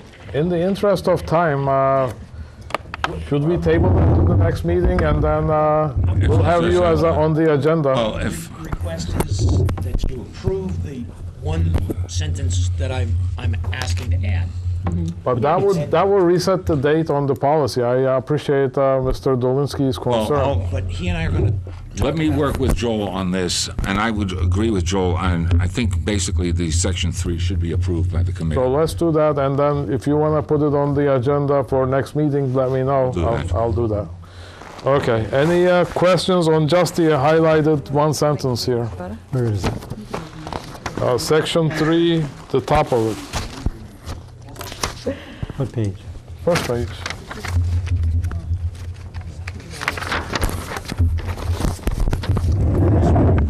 Just that one. Any questions on that?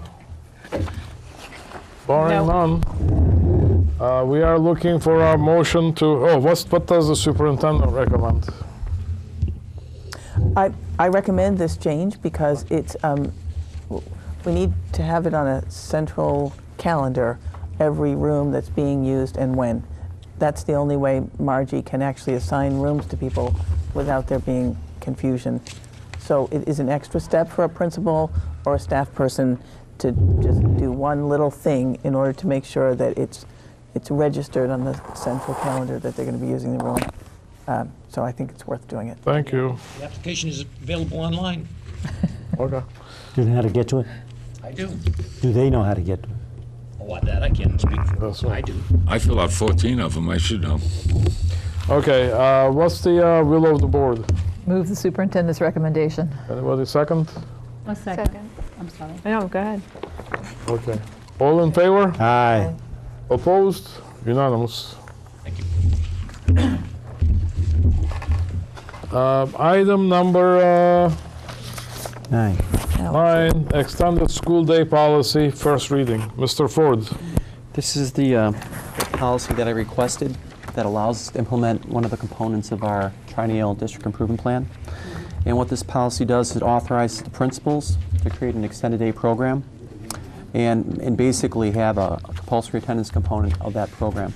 And what we've done with this policy, we've laid out the process the principal should follow, including consulting their school council, getting the program approved by the superintendent contingent on sufficient funding, establishing well-defined entrance and exit criteria, which are essential in a program such as this. We've also required that the principal extend all the commonalities of a regular school day to this program, and we've also discussed issues with regard to transportation. Basically, what we're telling the principals with this policy is you have to provide transportation if a student is due transportation under Chapter 71, Section 68. But we're also clarifying that regular school day transportation isn't necessary to meet that requirement, that the existing after-school bus routes, which we're restoring next year, will be sufficient to meet this requirement. Then additionally, at the end, we talked about notice, that if a principal wishes to implement an extended school day program, they have to put in the school handbook. That will then come through and be subject to approval by the committee. And also, if they're going to implement a new program, it has to have a discrete notification of at least 30 days to the parents. And what we'd expect with that is if we go through the process, if that principal and their school council goes through the process of saying we need this program to be put in place, they develop the program, they get it approved, they'll have that notice out ideally before the end of a given school year, although it is a 30-day requirement, so that parents are notified well in advance of the fact that this will be put in place for the following school year. So we have extending the authority of the principals to create the program. We have the process, a general expectation of the process the principal will go through in order to develop said program. We have specific criteria the principal needs to establish within the program. We've established the fact the principal needs to extend all the normal components of a school day to this program, including how transportation will be addressed. And we've also put in place that it has to be embedded in a handbook, and notification has to be delivered if it's a new program. So this would be what we're looking for in order to begin the process of piloting one of these programs this coming school year, so that we can get on track with the requirements of the district improvement plan that we currently have in place. Thank you, Mr. Ford. Recognizing this is the first reading, At this point, we are not going to take a vote, but Mr. Ford will welcome your comments or suggestions or questions. Any input from the board? I think everybody's reaching the saturation level. Oh, I'm sorry. I would like to make one comment that is the guiding thinking behind this policy. Every time a student is left back or has to repeat a grade, the chances of them graduating from high school are reduced drastically. And if a student is not able to complete 9th grade in their 9th grade year, the chances of them dropping out increase by 85%. So it isn't always the case that students understand the gravity of passing their first year. There are consequences at any age. That's one where we know that the impact on dropout rate is drastic, but there is an impact at every grade. And when a student has 1 or 2 failures or is failing or doing poorly in one of the significant subjects, and they don't necessarily understand the gravity of it, this will give the principals an opportunity to make sure that a student at a vulnerable age does not drop the ball, so to speak, in a way that could impact the rest of their entire life. Thank you. Quick question, and actually to add to that, I don't necessarily believe that the parents always understand the gravity of a child not passing at certain grade levels either. But my question deals with transportation. And as I'm reading it here, it's not clear to me how transportation under Mass General Law 7168 is about the 2-mile limit, is that correct? But in fact, the extended day bus is something we're looking to...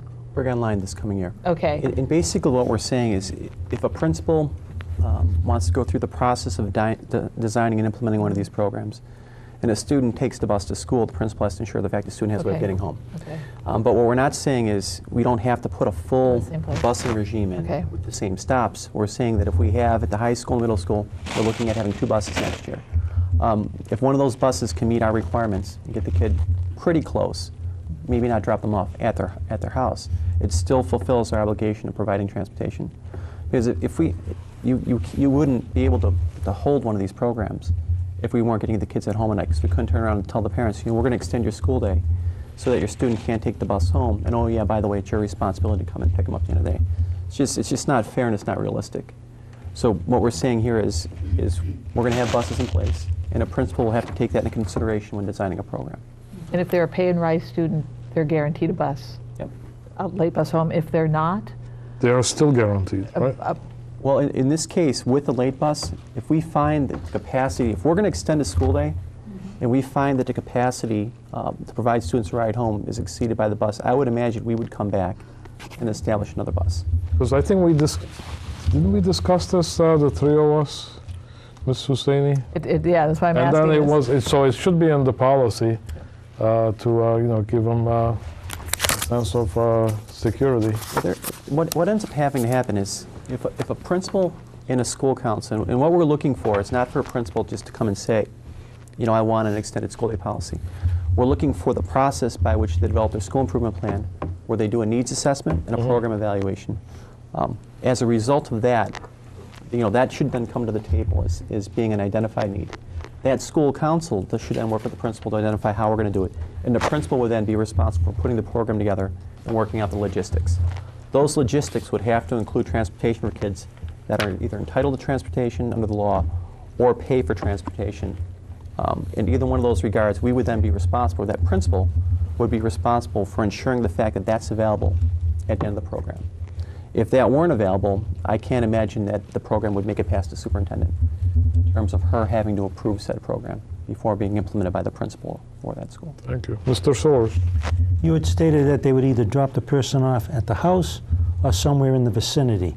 What does somewhere in the vicinity mean? What I'm saying is, when we do busing, we don't do door-to-door service with busing at any time. Okay. But we have defined bus stops in the morning and the afternoon.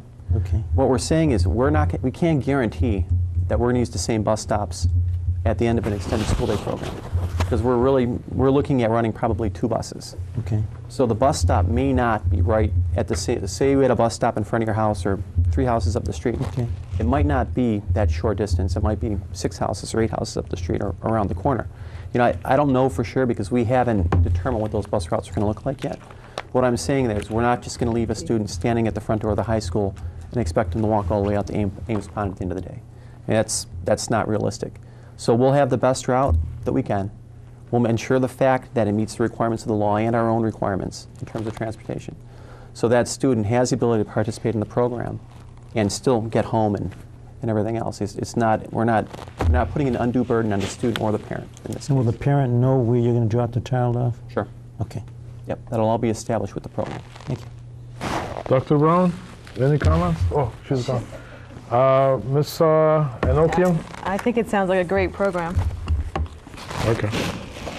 So next meeting, we'll put it on the agenda again for the second reading. Outstanding.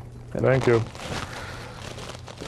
Next item is the hiring policy in relation to Jones School's nurse.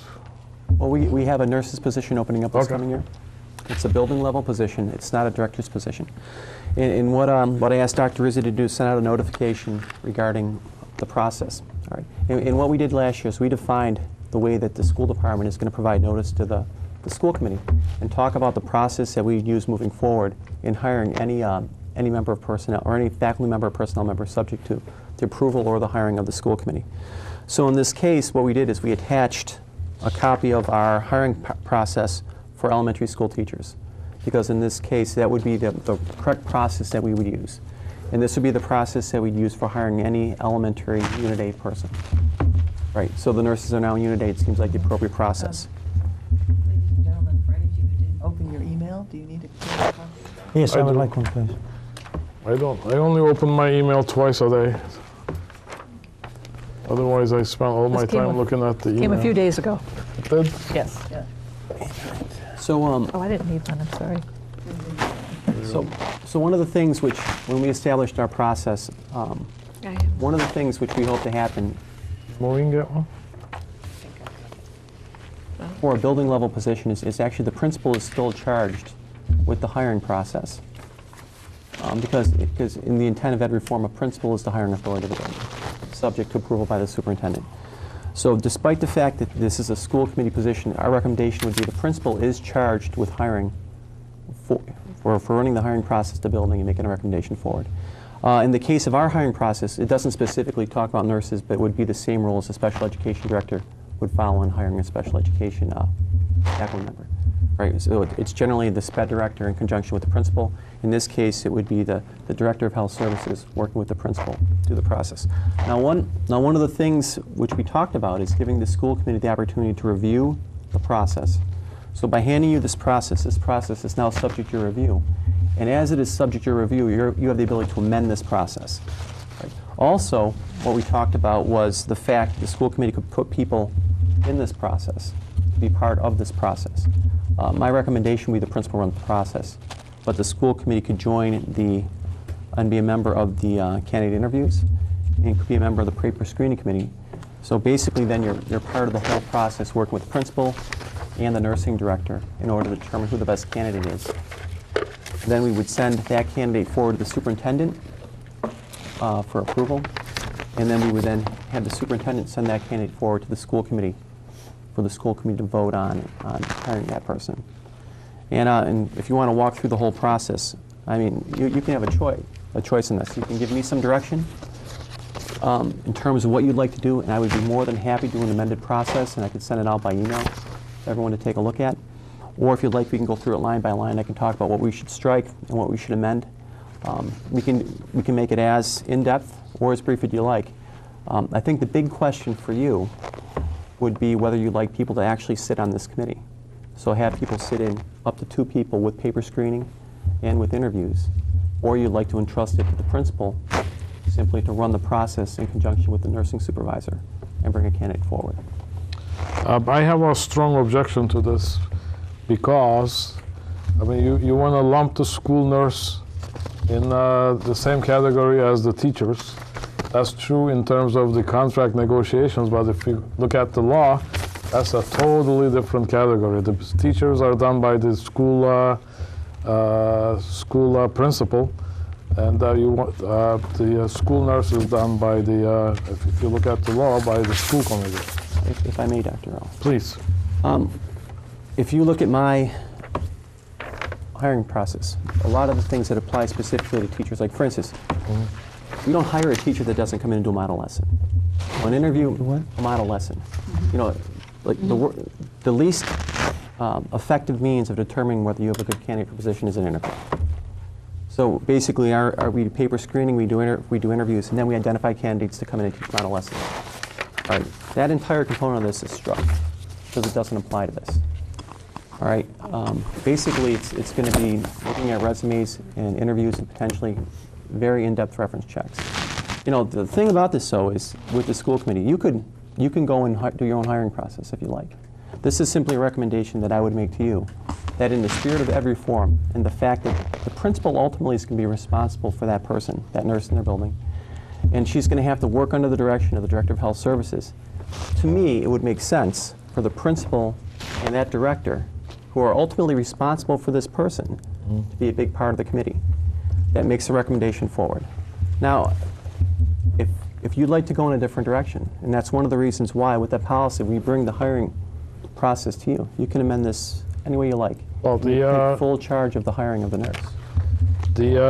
I mean, the clue here that your approach is defective, the clue for that is that when we hire a teacher, school committee doesn't approve the hiring a teacher. But when you hire a nurse, school committee approves the hiring of the nurse because it's the law. So why are we, trying to requalify, redefine the law? So I don't want to go through all these different steps trying to review your, what you wrote. Dr. Earl, what I presented for you is the best practice for hiring anyone. It clearly defines what paper screening look like. It clearly defines what your interviews look like. It talks about the process by which you'll go through all these different things. Now this is what we've established as best practice, and we've actually, our best practice was recognized as an exemplary practice by the state. Now, in terms of this, the process would be paper screening. A school member, up to 2 members could be part of that process. It would be interviews. A school member could be part of that process, up to 2 people.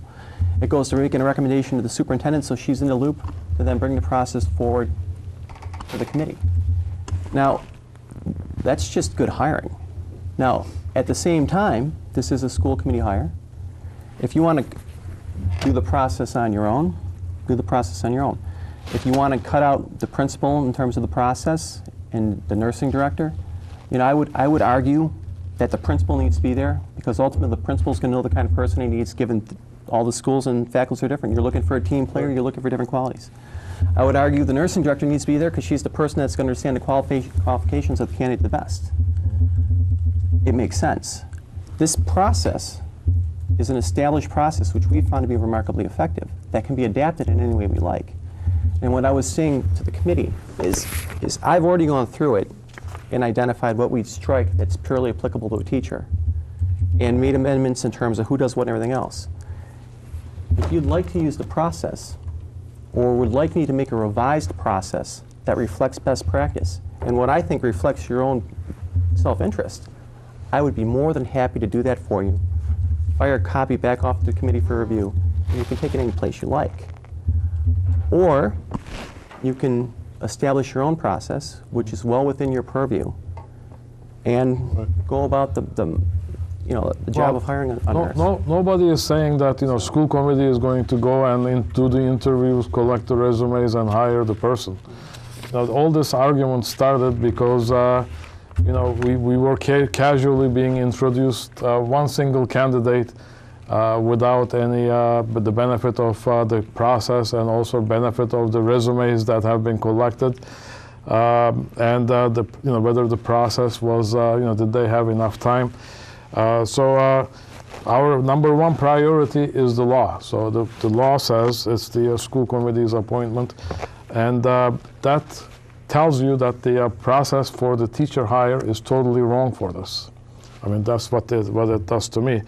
So what I like to do is take the comments from the from this body tonight, and then maybe you and I and maybe Ms. Husseini will talk, about how to do this and bring it up to the next school committee meeting.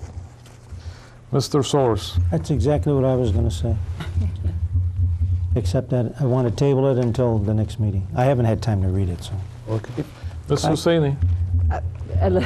Since you're taking comments on this, I would like to just, again, looking at the ed reform laws that put in place the obligations and the roles of the school committee in terms of hiring.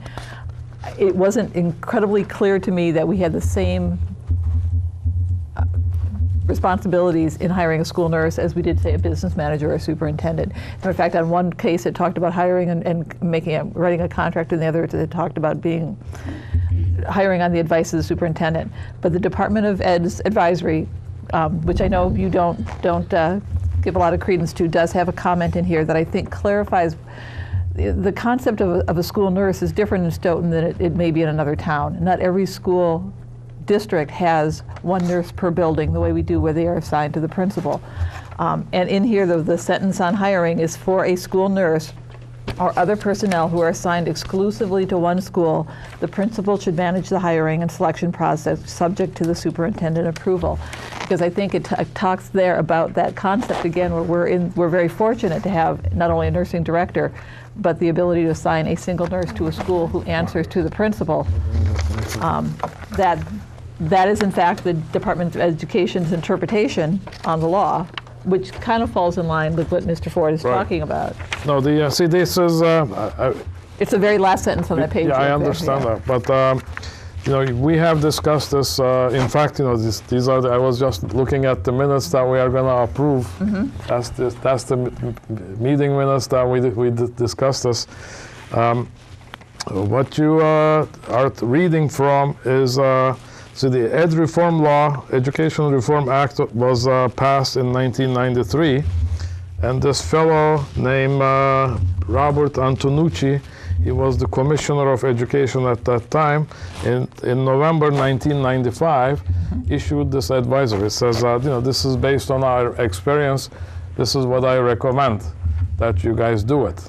And then on the on the page 3, bottom of the page, it says, these are the things that, you can do to not follow the law. But if you, in the future, it says future legislation may clarify the statutes relating the appointment of school business administrator, administration of special education, school physicians and nurses, and supervisors of attendance.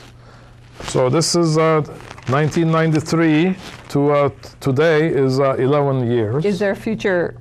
1993 till today, I think is a little more than Oh, 20 years. So it's been 20 years. Has there been future legislation since 1995? That's why, we look at the legislation.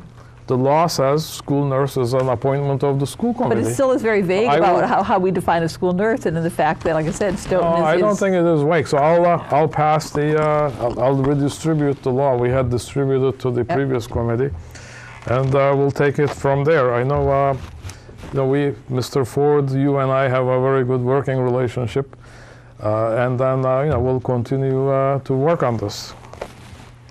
Any other input for Mr. Ford?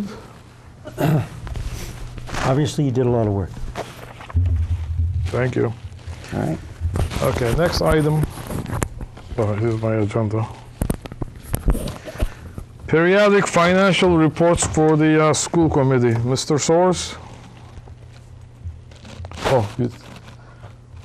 Okay, let me highlight what I thought he wanted this. Let it go.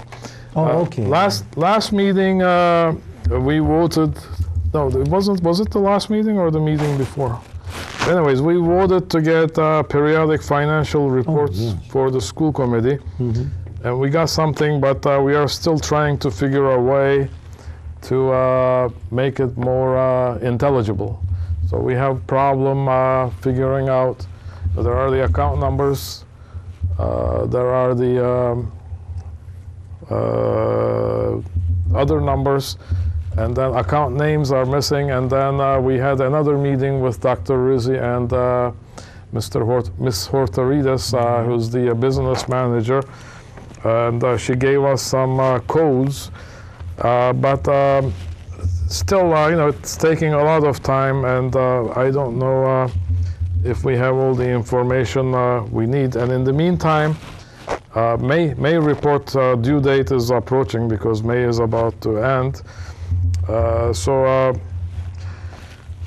Essentially what we are looking for is something in the format of the budget. In the budget you have account names and then budgeted amounts. So we'd like to have the account name and then, like a budgeted amount, the change in the budget. Well, I'm going to suggest that we have another meeting on this because the report that you got was extremely comprehensive, took a great deal of time to prepare, was accurate and up to the minute. In fact, the folks downstairs worked overtime to make sure that all of the POs and everything were entered in so that you would have right to that date exactly where the accounts were. They are named as in school committee, superintendent's office, school business office, in the same order exactly as in the budget. The only thing is that there are more columns for budget adjustments, currents, year-to-date, balance, encumbrances, the budget balance in number, and the percentage remaining. And Maria prepared some I like kind those of columns. codes so that you could look at kind of like cheat sheets, sort of cliff notes on what all the numbers meant. The numbers here are all exactly the same as in your budget document, and then underneath the offices there are all things listed. And as she explained at the time, they have to be labeled the same as we report to the state because the documents have to line up when we report to the state. So all of there are a lot of lines in here. They do line up with the budget, other than that these are more detailed. And all the ways of reading it, these are not, it's a massive budget. It certainly takes some work to understand it. So I think that before we do the May one, we have to have another meeting so that Maria and I understand why this document with all these columns that's set up in the format of the budget but with more detail is not what you want to see. So we need a lot more direction on what you want to see. Other than that, we can't use KVS, the system the town uses, which you had mentioned. There was something about the format of that you liked, but it isn't what we use, and it won't be. And so the budget is in the KVS system? No, I believe Mr. Soares had a budget from the school district and a piece of paper of some. Yeah, I don't think that's what we are looking for. Well, we are looking for the budget that we normally publish and approve. Well, this document is set up exactly like the budget you approve, except that there are more columns, and so you see more activity in the numbers. I liked the more columns, but there were a lot of things like the contracted services. Ms. Hortarides also agreed with us that that part needed to be improved. It's not really clear. You had also said that, and at other times we've talked about this, that you wanted to work with what I work with on a daily basis. So that certainly is this. Do that. Oh, so you get that on a daily basis? So if I ask for a daily basis report, you would give it to me? No, our software, this is printed, this is a report for the school committee, and these are the reports. This is a report that I can use to understand the budget. And anything that is just, if you just look at the software, it's even more complicated than this. It's not a document. So, with some more direction and absolute specificity as to what you would like to see, then we can prepare something different from this. But this is a report with all the details from the budget in the order that you got it in the budget that you voted, with all the same exact account numbers, except with a much more detailed history of activity. But we'll give you whatever you want. Well, I guess I'm trying to clarify, because what I see when I look at the budget and when I look at that document are the products of two different pieces of software. And I'm asking to clarify. The budget that is, in fact, submitted as it is to town meeting and then to all the parties that be, is an Excel document. And because it's Excel, it's structured the way we use a template, and it's based on the line items from the Budget Sense. What you see in the summary is Budget Sense, which is a SQL Server product, and it has a report writer that doesn't have all of the niceties that the business administrators over the years have put into the descriptive parts of the budget for town meeting. Except that they do have that unique column, the code, which is a one-to-one correspondence. Okay. So that's not Excel? That's not coming from No, Excel? that's a SQL Server report right from Budget Sense. Okay. I mean, I can tell you by looking at It's the it. real budget. So maybe I will schedule one more meeting, because I mean, we are doing this on a volunteer basis, and you know, we certainly, it's our job to monitor how the budget is being spent. But I think to So, ask Mr. Horterides to, in fact, try to do a merge with Excel in this is creating a No, huge. that's not. Yeah. But she also agreed that, you know, like, she didn't like the way it looked in terms of was a lot of, everything was contracted services, or I forgot what it says. Well, not everything. But pretty much everything. So let's do one last meeting, Joe, if you Okay, definitely. do it, and then we can bring that back at the next meeting. Actually, for maybe give her input for the next May. What is your pleasure, Dr. report. Lizzie? As to when we should meet, I think we'll have to consult with the calendar tomorrow. Okay, Okay. sounds Fair good. enough. That way I won't overbook, which is something I occasionally do. All right. It's getting to be 9 o'clock, so what I'm going to do is save item number 12 for the next meeting, unless anybody objects to it. No. Item number 13, I'm sorry? Nothing, I was just going to. Item number 13 is superintendent's evaluation. Actually, I think that is number 11, and the Unit A collective bargaining update is number 13. You got a different thing than I do? No, I think it's 12, my 12 says administrative duty to inform school committee with accurate and complete That's my number information. 10. No, we have the 22. Yeah, I see. Yeah. Agenda were Okay. messed up, so I corrected them for the website. Okay. That's why we probably have, Yeah, I see. Okay. the agendas over there they were not in order, if you Okay. read down your column. Okay. So I corrected them so they would be. So I'm just looking at the version that came in the packet. So what are we skipping till next time? Number 12, for us it's number 12. It's administration's duty to inform. Okay. Curbing the school committee legal cost? I'm sorry? Is it one that says curbing school committee legal cost? No, it's not. No. Okay. We're doing the Well, okay, thank you. superintendent's evaluation. 13. Number 13 in ours, and in yours is number 11? 11. Okay.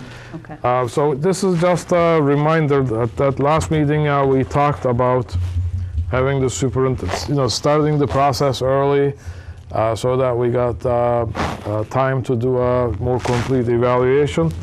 And that will start with, and Ms. Husseini explained that, you know, last time we agreed to do it in May. It will start with the superintendent's self-assessment. So I just put it in here to remind Dr. Rizzi that we are expecting that document on at the next meeting. Well, I'm in the self-assessment process at the moment, and I'm going to invite all of you to set up an appointment, if you would like to talk about what your goals and visions are. Sure. I've done that as individual appointments with people in the past. It's been quite successful. That'll be part of the self-assessment process for those who wish to participate. I'm going to be speaking with the administrators, and so that's already underway. I would ask you to set up those meetings with Mary sometime this week so that I can prepare a set of proposed goals for the meeting in 2 weeks. So, Yes, and we'll still be in May. you will be able to do that in 2 weeks? I will. You can all participate as much as you like, Okay. as long as you participate this week, between this Tuesday and next Tuesday, and then in 2 weeks from tonight, based on all the portions of the self-assessment and whatever input you want to have, I will then present to the committee a set of proposed goals. Thank you, that's great. Any more discussion on, I got one other thing. oh, before you do Another that, meeting, Mr. Sorensen. let me, Mr. Soares is retired, so he loves meetings. I have a question to Mr. Soares and Ms. Enochian. I know you completed the MASC training. Was there any topic discussion on the superintendent's evaluation process? Well, I discussed it, but briefly. So it may be a good idea, again, to do some kind of a training, at least for the 2 members. Well, what I was going to suggest when you stopped me, Dr. Okay, Morrow, go ahead. that I really didn't want to go with you on a one-on-one. You don't need to. It's just an offer. No. Please, Wants to please. do 2-on-1. There you go, or 3-on-1.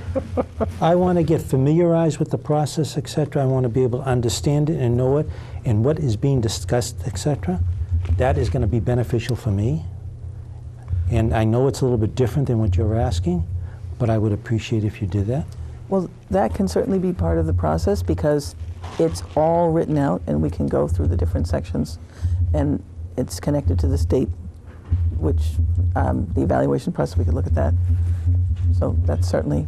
See, I want to feed possible. off other people too. I want to get some good ideas, etc. Yeah, good point. Oh, you want to do it as a group? Yes. Yeah, we can do like a retreat. Well, Just, but we're talking about having goals in 2 weeks. That's a little bit different than being able to have a retreat I mean, in the middle of town meeting. Yeah. Yeah. I'm sure. I thought you were joking. Were you joking?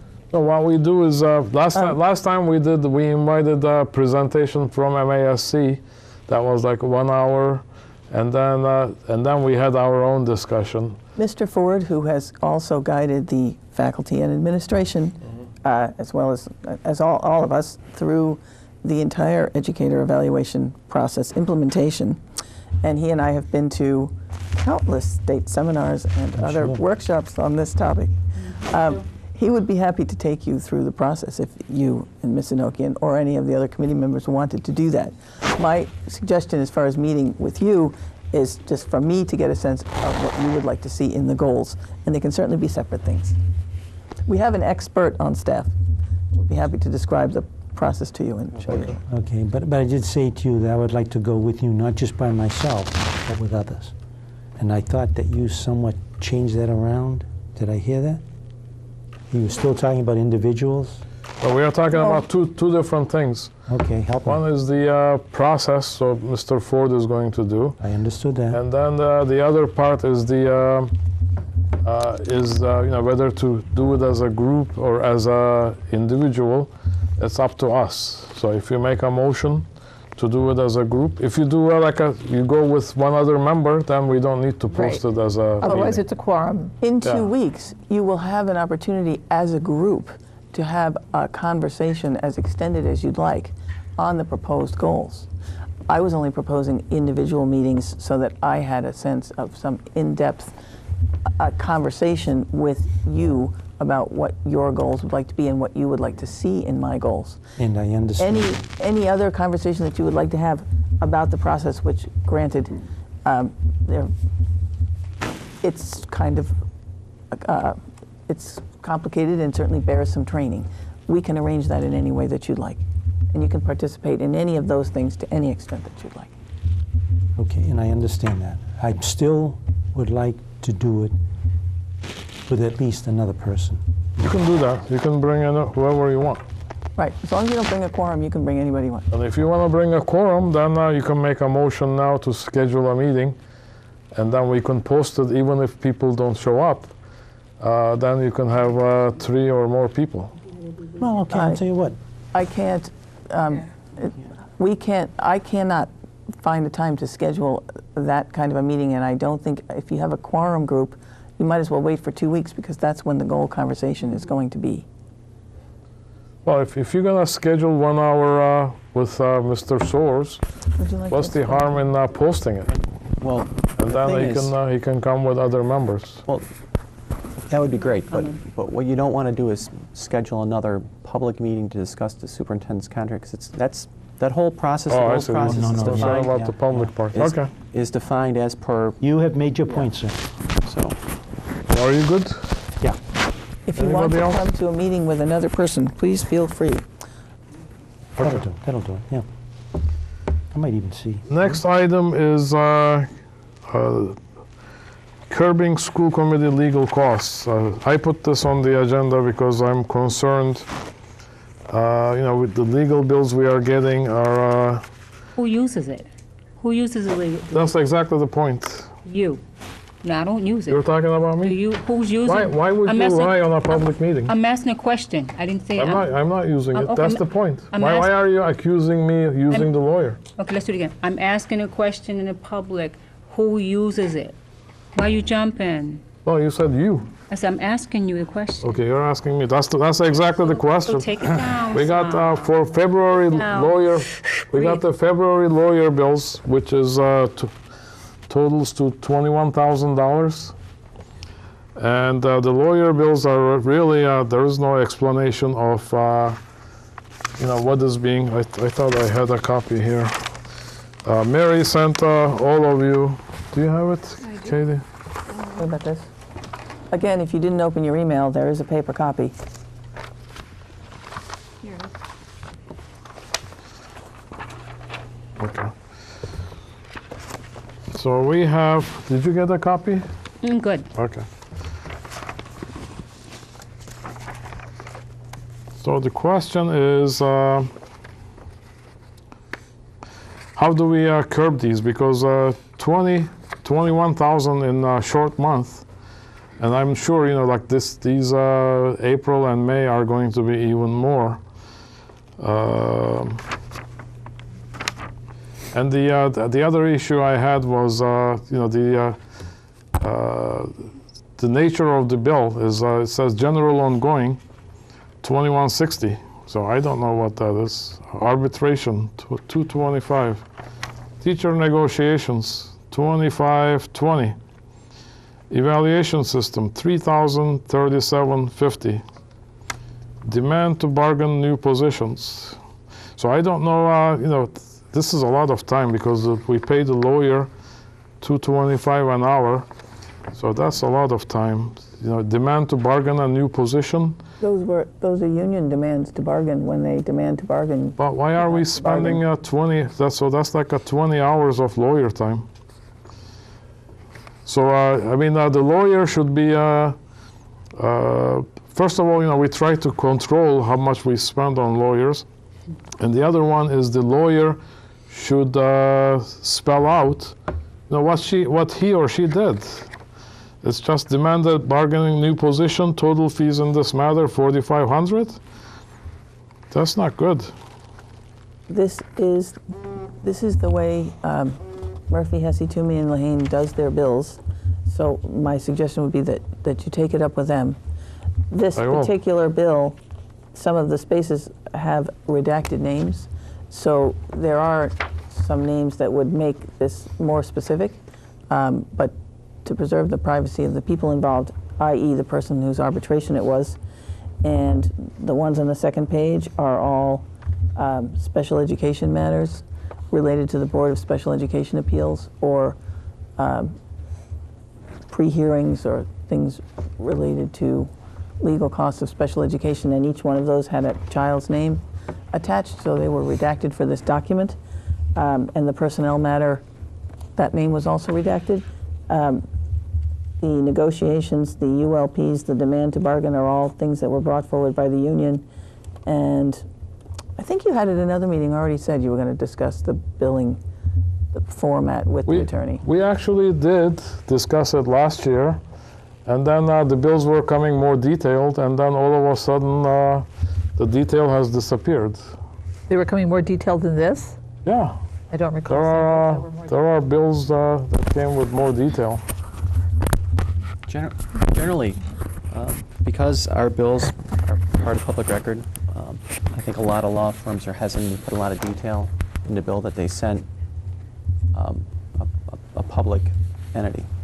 But you can call them and ask them for detailed accounts and a complete breakdown. But then It's they'll just- charge me $225 to explain to me. Well, it's the nature of the beast in having to retain an attorney, but I don't think in terms of what you're going to get for the billing process, because it is then part of the record, because we are a public school district, I don't think in any of these bills you're necessarily going to see the detail. And Well, the other we- piece for us is, I mean, you know, the more detail comes, I mean, the more, if we ask for more detail specifically in the bills, I think we would be then inviting a breach of confidentiality either between our employees or between students and their families. So I think it would just be a specific request that we need to then put into the law firm as opposed to trying to go through the bill that's submitted to the school district within the town for payment.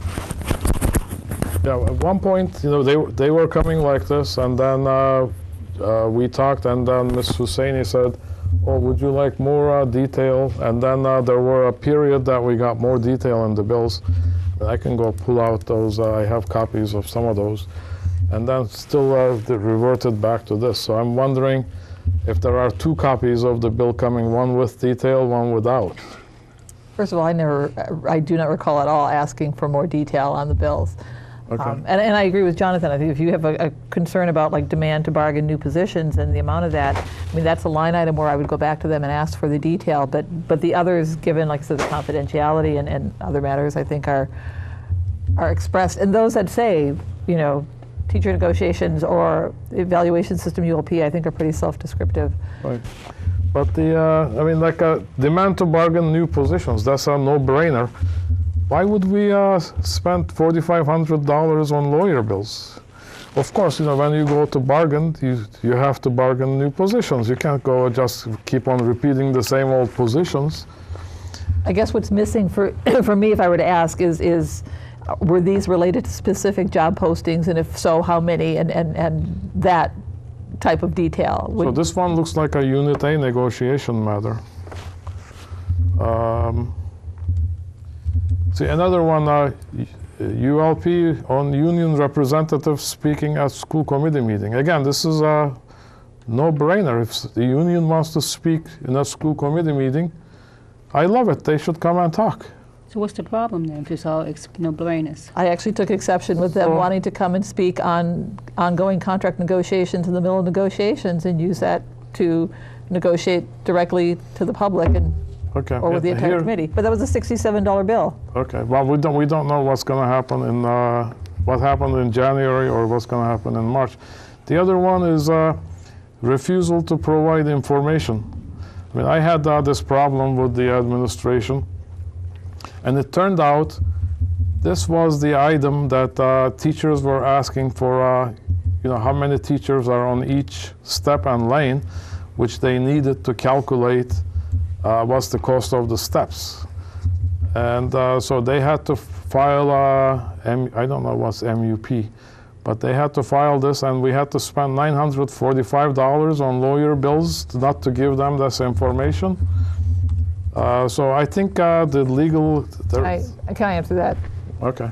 Partly, again, I want to just make sure when you're throwing out something as fact that this was one of those cases where, in fact, Mrs. Shea did provide the information, and she had her process defined, but in fact it was claimed that it was never received on the other end, and because of that, the process about how information is delivered to the union is now been changed, requiring a signature. So I would, instead of saying that we refused to provide the information, that was the allegation. No, but I mean, that's when you read the title, that's... I don't mean to offend anybody, but something like this, why don't we say, okay, you didn't get the information, here it is. You know, I spent $945 on the lawyers to try to defend... because they're the ones who filed, the union filed. So just give in, say, here's the information. But at that point, they'd already filed. Dr. Earl, that's what happened. But they filed the unfair labor practice regardless of the fact that they received the information. You know, I think it's a different conversation. What's the motivation behind filing the unfair labor practices? Because is the fact there's something wrong, or is it a means to another end? Right. So what I was hoping that we change our attitude, like something like some of these could very well be resolved before escalating to the lawyer level. So that's the point I'm making here. But I want to add. I think there's a very good reason we employ a law firm to represent us. And that, I have huge concerns when I hear that we do things, including going into negotiations and negotiating directly with the MTA and not using the lawyer, what the implications and the long-term costs of that will be down the road. I think penny wise, pound foolish. Nobody is arguing about having the lawyer at the negotiations. So none of these are. Dr. Earl, if I could make a suggestion. Sure. The standard practice in a school district, I think forever, since collective bargaining came into education, was the president of the union meets with the superintendent once a week to discuss all the ongoing issues so that you don't end up having a situation develop into something more than it needs to be, at which point, there's an unfair labor practice, there's a grievance, or there's a need to involve the lawyer. I think if the president of the Stoughton Teachers Association would simply meet with the superintendent once a week to discuss everything which is going on and to head these things off in advance, it could eliminate a lot of the issues that go along with filing unfair labor practices, grievances, or anything else which may end up in the form where we're required to involve an attorney. I think that would be the best first step in attempting to tackle our legal costs. Anybody else from the board? Well, I'm a procedural guy. I believe that the lawyer should be under control of the school committee. I've always thought that. When I came in here and I've tried to give my little speeches, I've thought that. So, I would like to make a motion to have all people go to the chair for school committee attorneys and also include special ed attorneys. It didn't make sense. Could you read it again?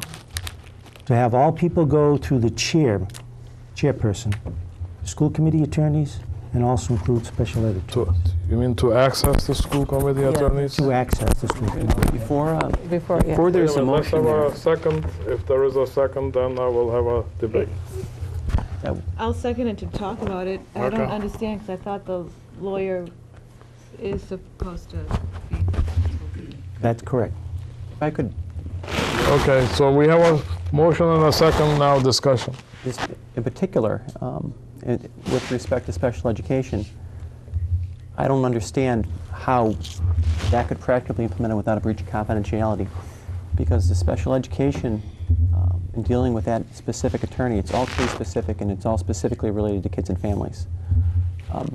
I don't understand how the special education director could then clear specifically what they want to discuss without then providing the chair of the school committee with specific information about a child or a family or a scenario which is well beyond the purview of the committee.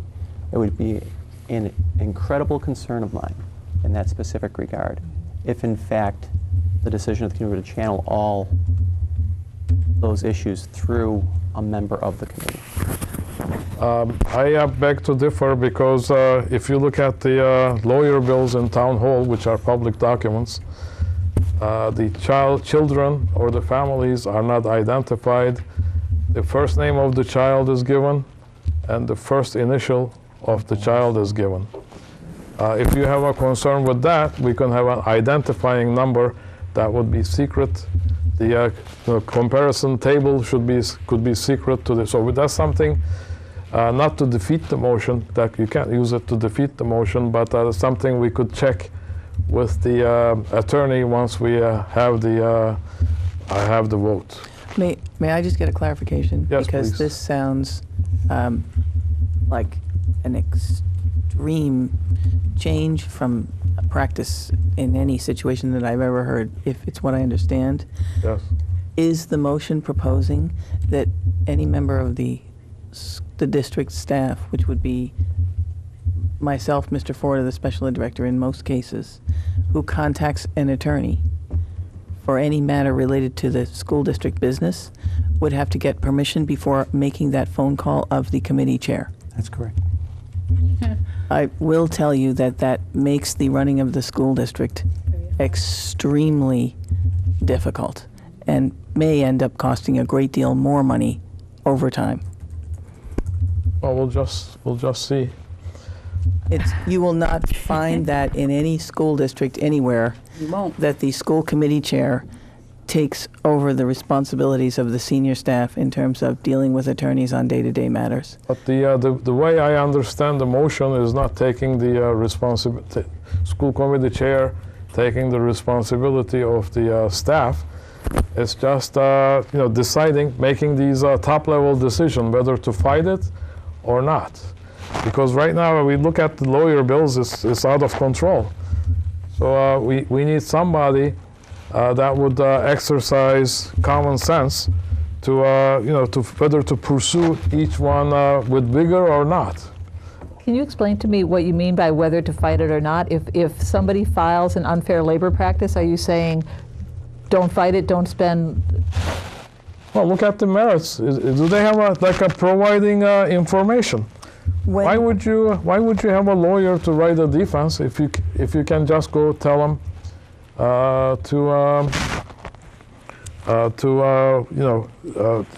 here's the information. If you didn't receive it, we are sorry. Here's the information. And then if they file the ULP, it is now a process that involves a labor board, and you have no choice but to respond. No, they can withdraw the ULPs. Remember the tentative agreement negotiating committee reached with the teachers,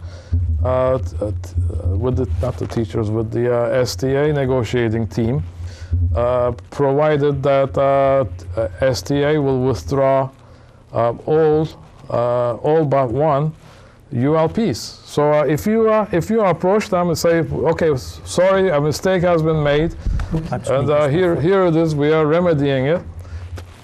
Would you please withdraw your ULP? But that's already after the point that there have been deadlines that have passed. You're talking something that is several months down the road after these ULPs have been filed. You've had obligations to meet. Well, we can always, if there is a vote, we can always change and see how it is going. Yes, Dr. Rizzi. Anything related to ULPs or anything related to arbitrations, all of those things get brought to the school committee in executive session in updates related to grievances and negotiations and so on. And no decision as to how to answer a ULP has been made without the school committee discussing it in executive session. When it comes to daily things such as an employee who needs to be disciplined, or a procedure related to a personnel matter such as insurances, and certainly when it comes to the matters related to the Board of Special Education Appeals, which are specifically, that process is set up to remove the school committee from it. The big matters you already do decide on. To take control of the small matters is micromanaging to an extremely problematic extent, and that it will be unwieldy. You'll be in a situation of knowing things that you shouldn't be involved in, and you'll be making decisions for the district on things that you really shouldn't be making decisions for. Yeah, I have a different opinion, but going back to your statement, the big matters are decided by the school committee. It's true that they come to the school committee, but they are represented by the person, the superintendent, who has talked to the lawyer, not the school committee. Any school committee member witnessed it. And you have seen in the past, I tried to set up some kind of a legal subcommittee to, because this legal costs have always been a problem. We can now vote on the motion, and then if it passes, then we'll see how it's going, and then we'll adjust it as it goes. So, but my issue with having the school committee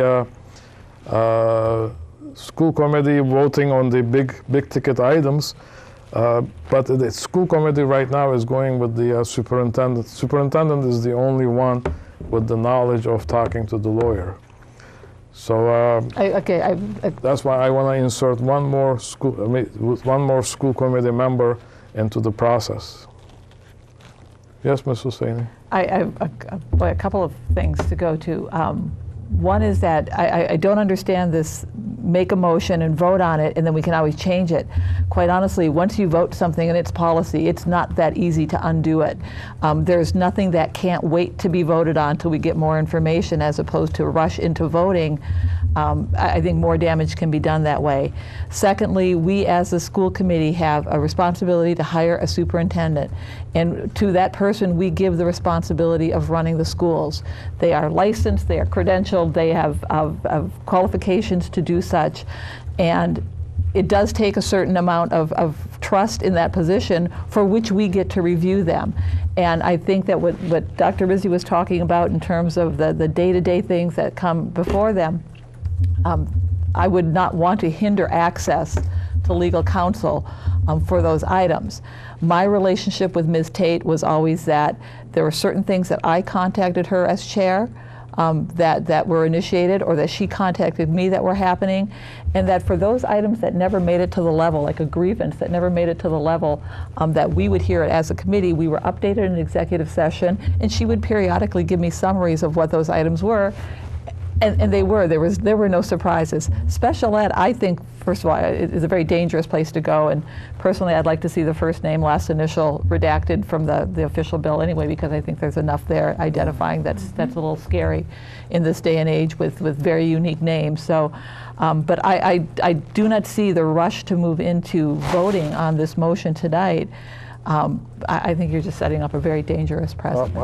Let me tell you the process. I mean, I have been asking for better monitoring. So this is not a matter of controlling it. It's a matter of monitoring how the legal resources are being spent. And we take the vote tonight. Any vote of the school committee can be rescinded by 3 votes at any time. So I don't see any harm in doing that.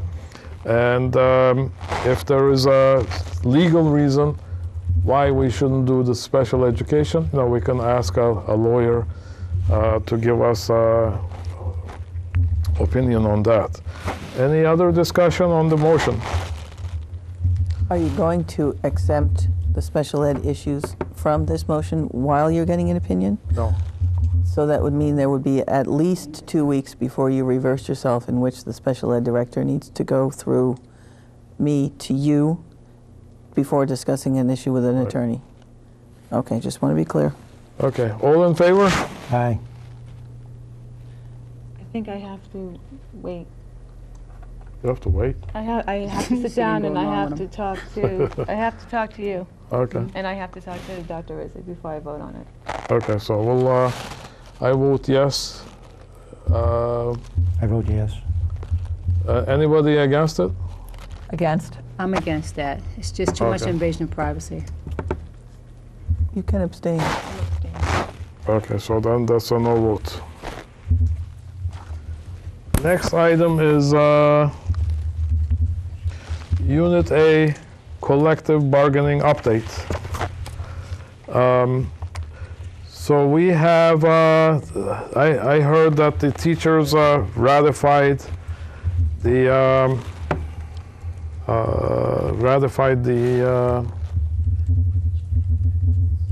tentative agreement that was reached between the school committee negotiating team and the STA negotiating team. So the next item is, next step is upon us. So we will be voting for this on at the next regular meeting. In 2 weeks' time? Mm-hmm. Yes. What date is that? That would be May 27.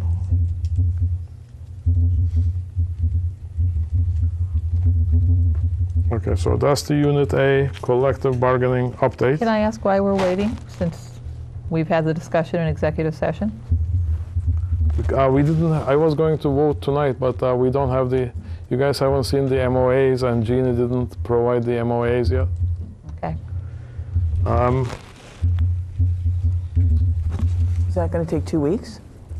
Oh, you want to have a special meeting scheduled? Well, we have meetings scheduled every Monday and Wednesday. You said that when they had to. This had to be ratified by June 2nd. very specific logistical reasons related to things we would have to do, that's not necessarily the same as waiting 2 entire weeks. Or I mean, so be it. It's just the next regular meeting. Your We have the contract. time. And Maria is still trying to figure out the impact. The business manager, so we'll get the the cost factor. So there will be no vote taken on this matter until the next regular meeting of the school committee. I didn't say that. I said we'll vote at the next school committee meeting, next regular school committee meeting. So that therefore would mean there will not be a vote before that. I didn't say that. Well, I'd kind of like to know that because, quite honestly, the Monday and Wednesday meetings aren't always ones where we have full committees, and I think it's And I'm not paramount that coming we to 'em. have a full committee and that we have fair warning.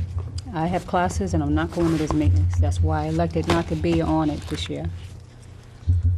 Okay. Old business. I have some old business. So let's do. Okay. We have these things in here. Do I wait to the comment section then? I'm not sure. Other matters, probably. Other matters, okay, maybe? I'll wait. Okay, thank you. School building committee update. We are having difficulty with the town manager who's refusing to release to us who he recommended for the. I can speak to that if you wish. Dr. Rizzi said you. Yeah, let me just finish the. Who he just sent a form. I'm trying to find that one. Oh. Okay, Dr. Rizzi, please proceed.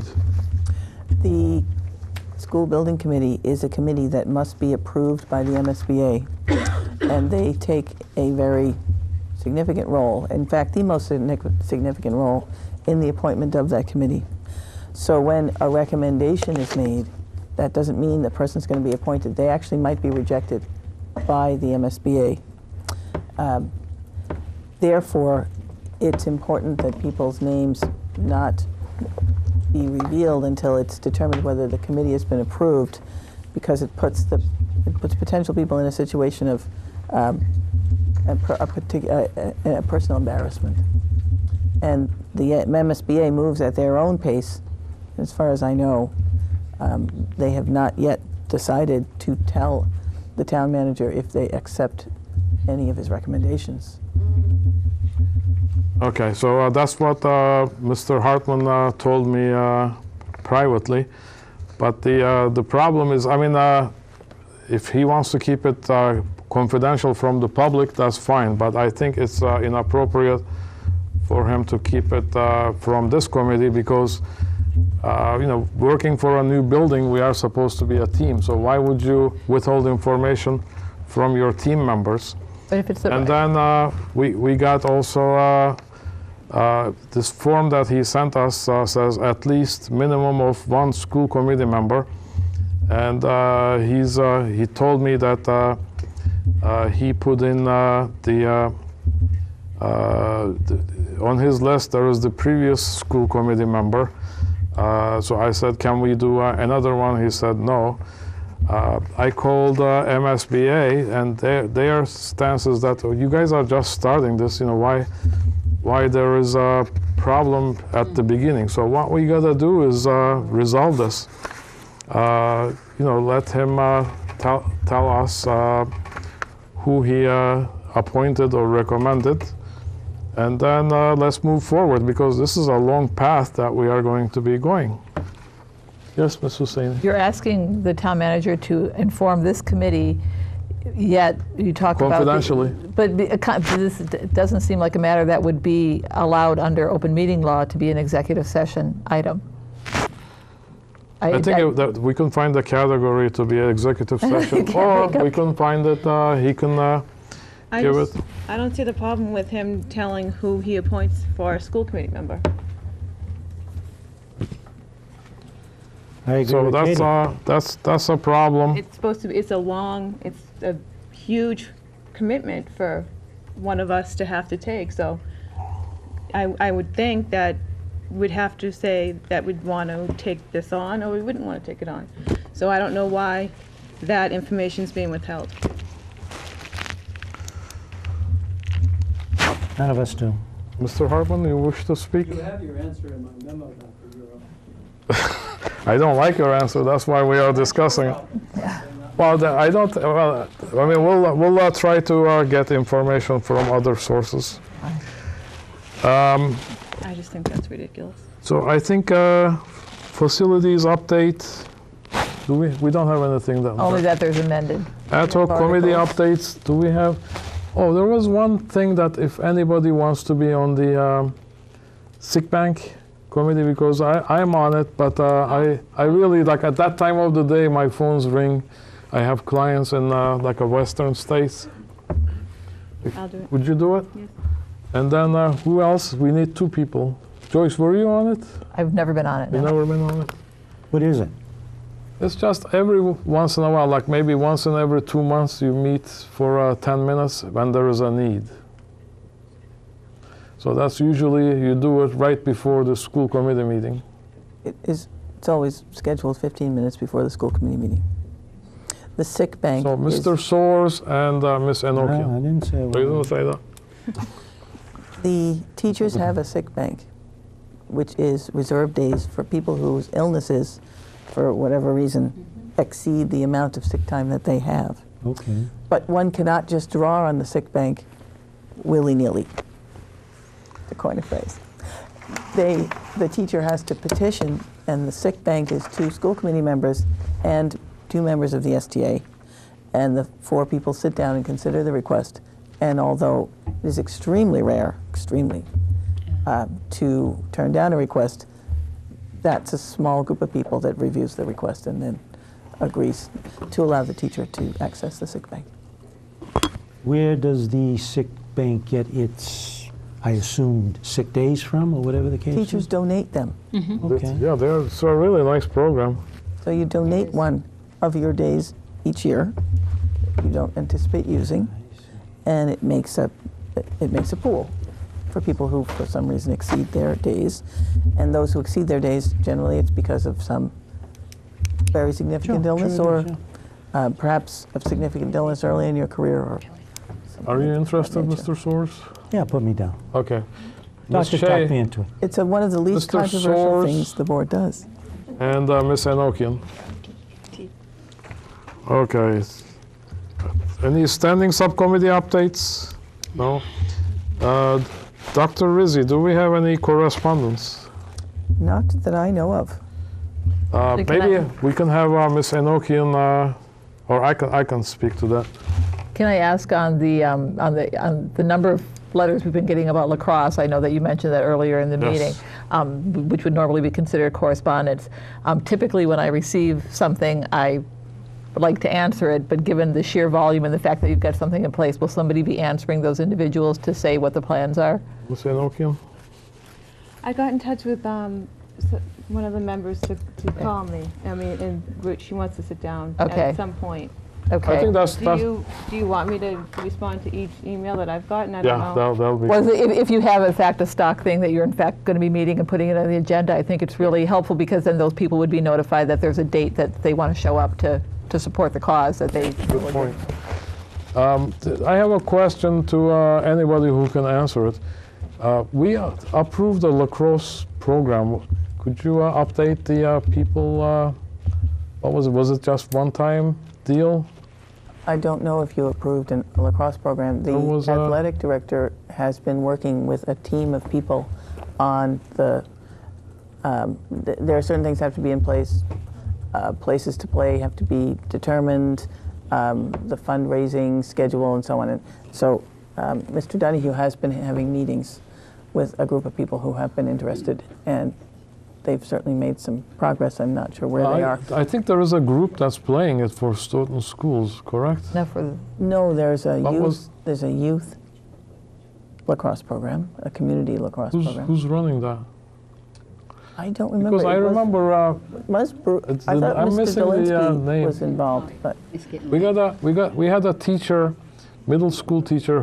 His wife was my son's teacher in Hanson School. Hockey.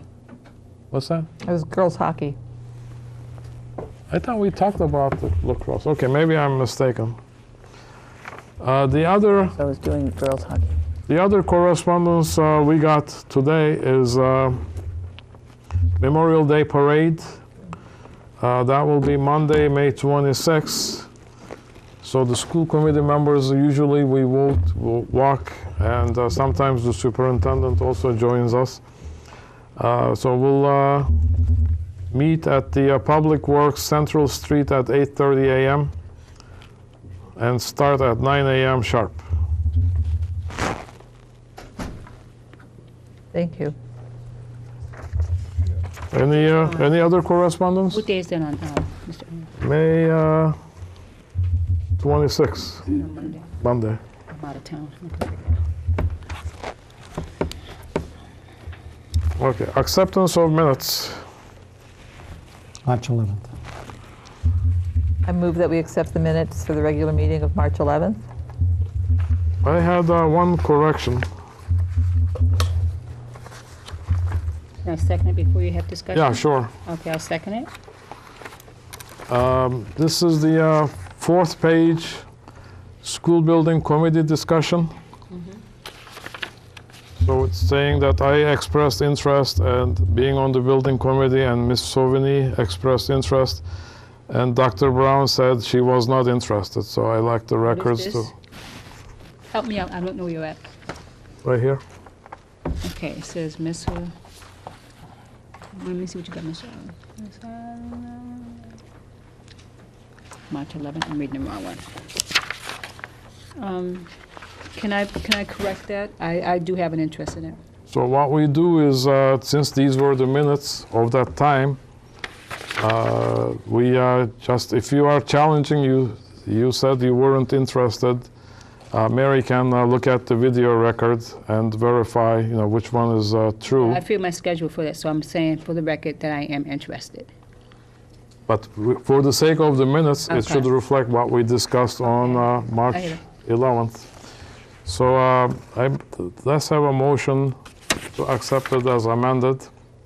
And Mary, did you find the end of that school building committee discussion? You had Dr. Brown said she was not interested. You're asking me to add that. Yes, please.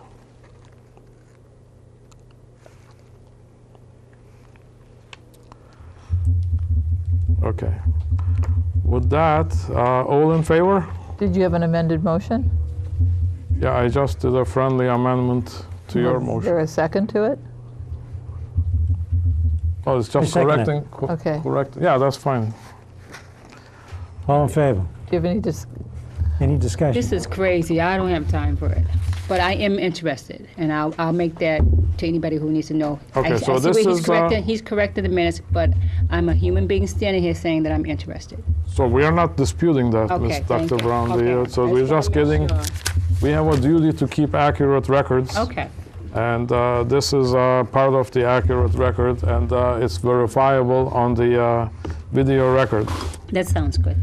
Okay, all in favor? Aye. I don't know what we're doing. So, Well, it's first of all, you can't vote on minutes that you weren't That's right, you part can't of the vote. meeting.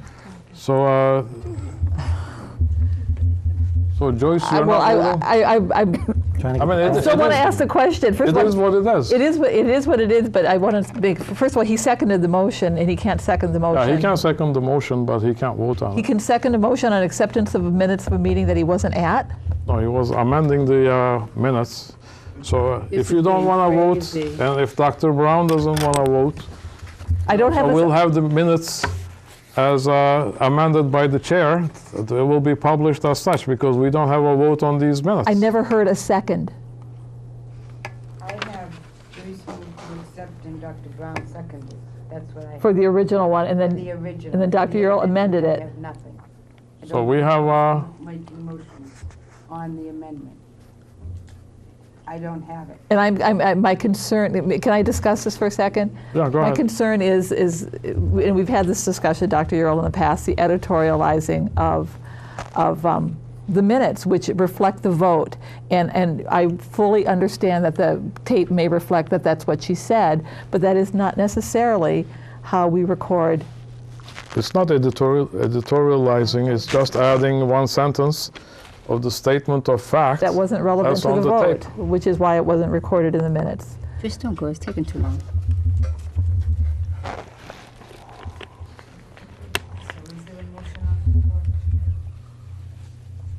I don't know. I think Joe and Katie can make and second the motion. I don't think so. It wasn't there. We're being elected. I think I was at a lot of the meetings before. You weren't a voting member then. Not a voting member. Right.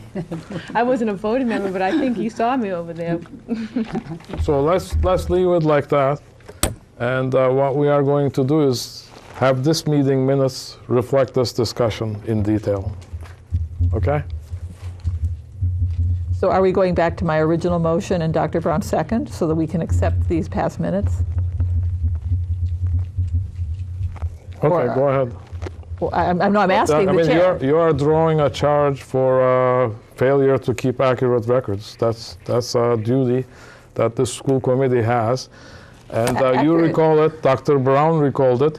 So Dr. I Brown don't recalled it. understand, and you can be checked on the video. Are the facts pertinent record. to the vote? That is what is recorded in the minutes. It is the minutes, and you have one member, and in fact the chair is trying to do his job, legal duty to keep accurate records, and you two are trying to block it, and that is unacceptable to the chair. I'm not involved. in none I'm of it. sorry, right now I'm trying to figure out where we are with the vote too. that I made a motion on, as whether we're taking that vote or not, because there's a process for withdrawing that motion, or I don't know what the will is of the chair in terms of, are we not voting on these minutes? Not No, accepting I'm them? not going to vote on this.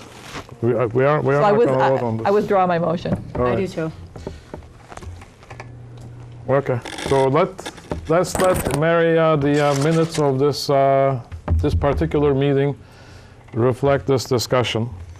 And if you have difficulty capturing it, it is available on the video. Very good. So are these minutes tabled? Yes. Do you have a motion to table? I mean, It just, I don't know, I do not know the legal technicalities. I don't either. We'll check. We got a lawyer in the room. Okay, A legal bill. let's move on. Are we at other matters yet? Yes, other matters, Dr. I Brown. have something to say. So, Mr. Hartman and Mr. Kelly, you was at our last meeting. So I have a problem. I'm listening to you, Dr. Earle, saying you fail to keep accurate records and you want to make sure that happens. I respect that. Yes. However, I don't know when you became the chairperson. I wasn't there. Yes. 2 meetings in a row, and these two gentlemen were there. I asked, when did it happen? How did it happen? Each time you told me to talk to me about it. Last week, the last meeting, I'm sorry, they were there. I asked again, when did you become the chairperson? It was the meeting on, I asked you to talk to me, but then I looked for you, I couldn't But find you it. do But that, you did, it's my turn. You did it for 2 meetings. I'm still trying to figure out what happened, and I had these gentlemen over here as witnesses. So when did you become the chairperson? Because I wasn't invited. I don't know anything about it. I didn't have a chance to have a vote. Okay. So I don't know how all this happened, because you just fill me in now that we're in public, course, because you might of do it in the course. public. Okay. The meeting was originally scheduled for March 14th. Okay. Was it March 14th? April 14th, I'm sorry. And then it turned out that was a holiday. Okay. So you were invited to the April 14th meeting. I got nothing. Well, you received an email invitation. And then we realized that it was a holiday on April 14, so we postponed it to April 16. And you were inadvertently omitted on the notice for the April Why? 16 meeting. It was an accident.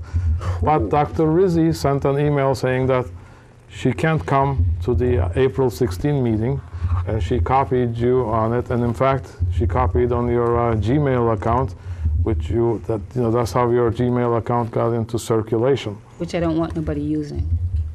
So she's the one who's bringing it up. Okay, so that's how it happened. okay, help me understand. So this happened on April 16th, but I was omitted to get informed. So is that a or yes or no?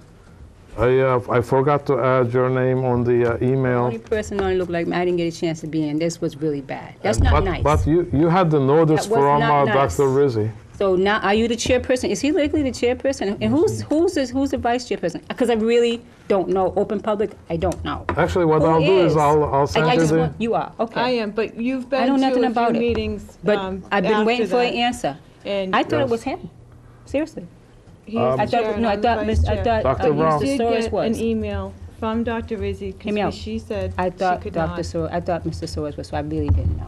Okay, I appreciate that, but Okay. the fact is that you did receive an The what? email from Dr. Rizzi stating that she could not be at the April 16th meeting, so you were aware. So let me reread it, but I was not there on a vote for this, so that's all I want to know. But Okay, you and haven't then- been I at a was few. not there. You Okay. haven't been at a few Yeah. meetings. That's what I was Also, gonna there say. is Wasn't there is one more Okay, not a one more problem. component to that, Dr. Brown. Help me out. Is that then the following regular meeting, at the beginning of the meeting, we said this took place. If anybody Advice for real?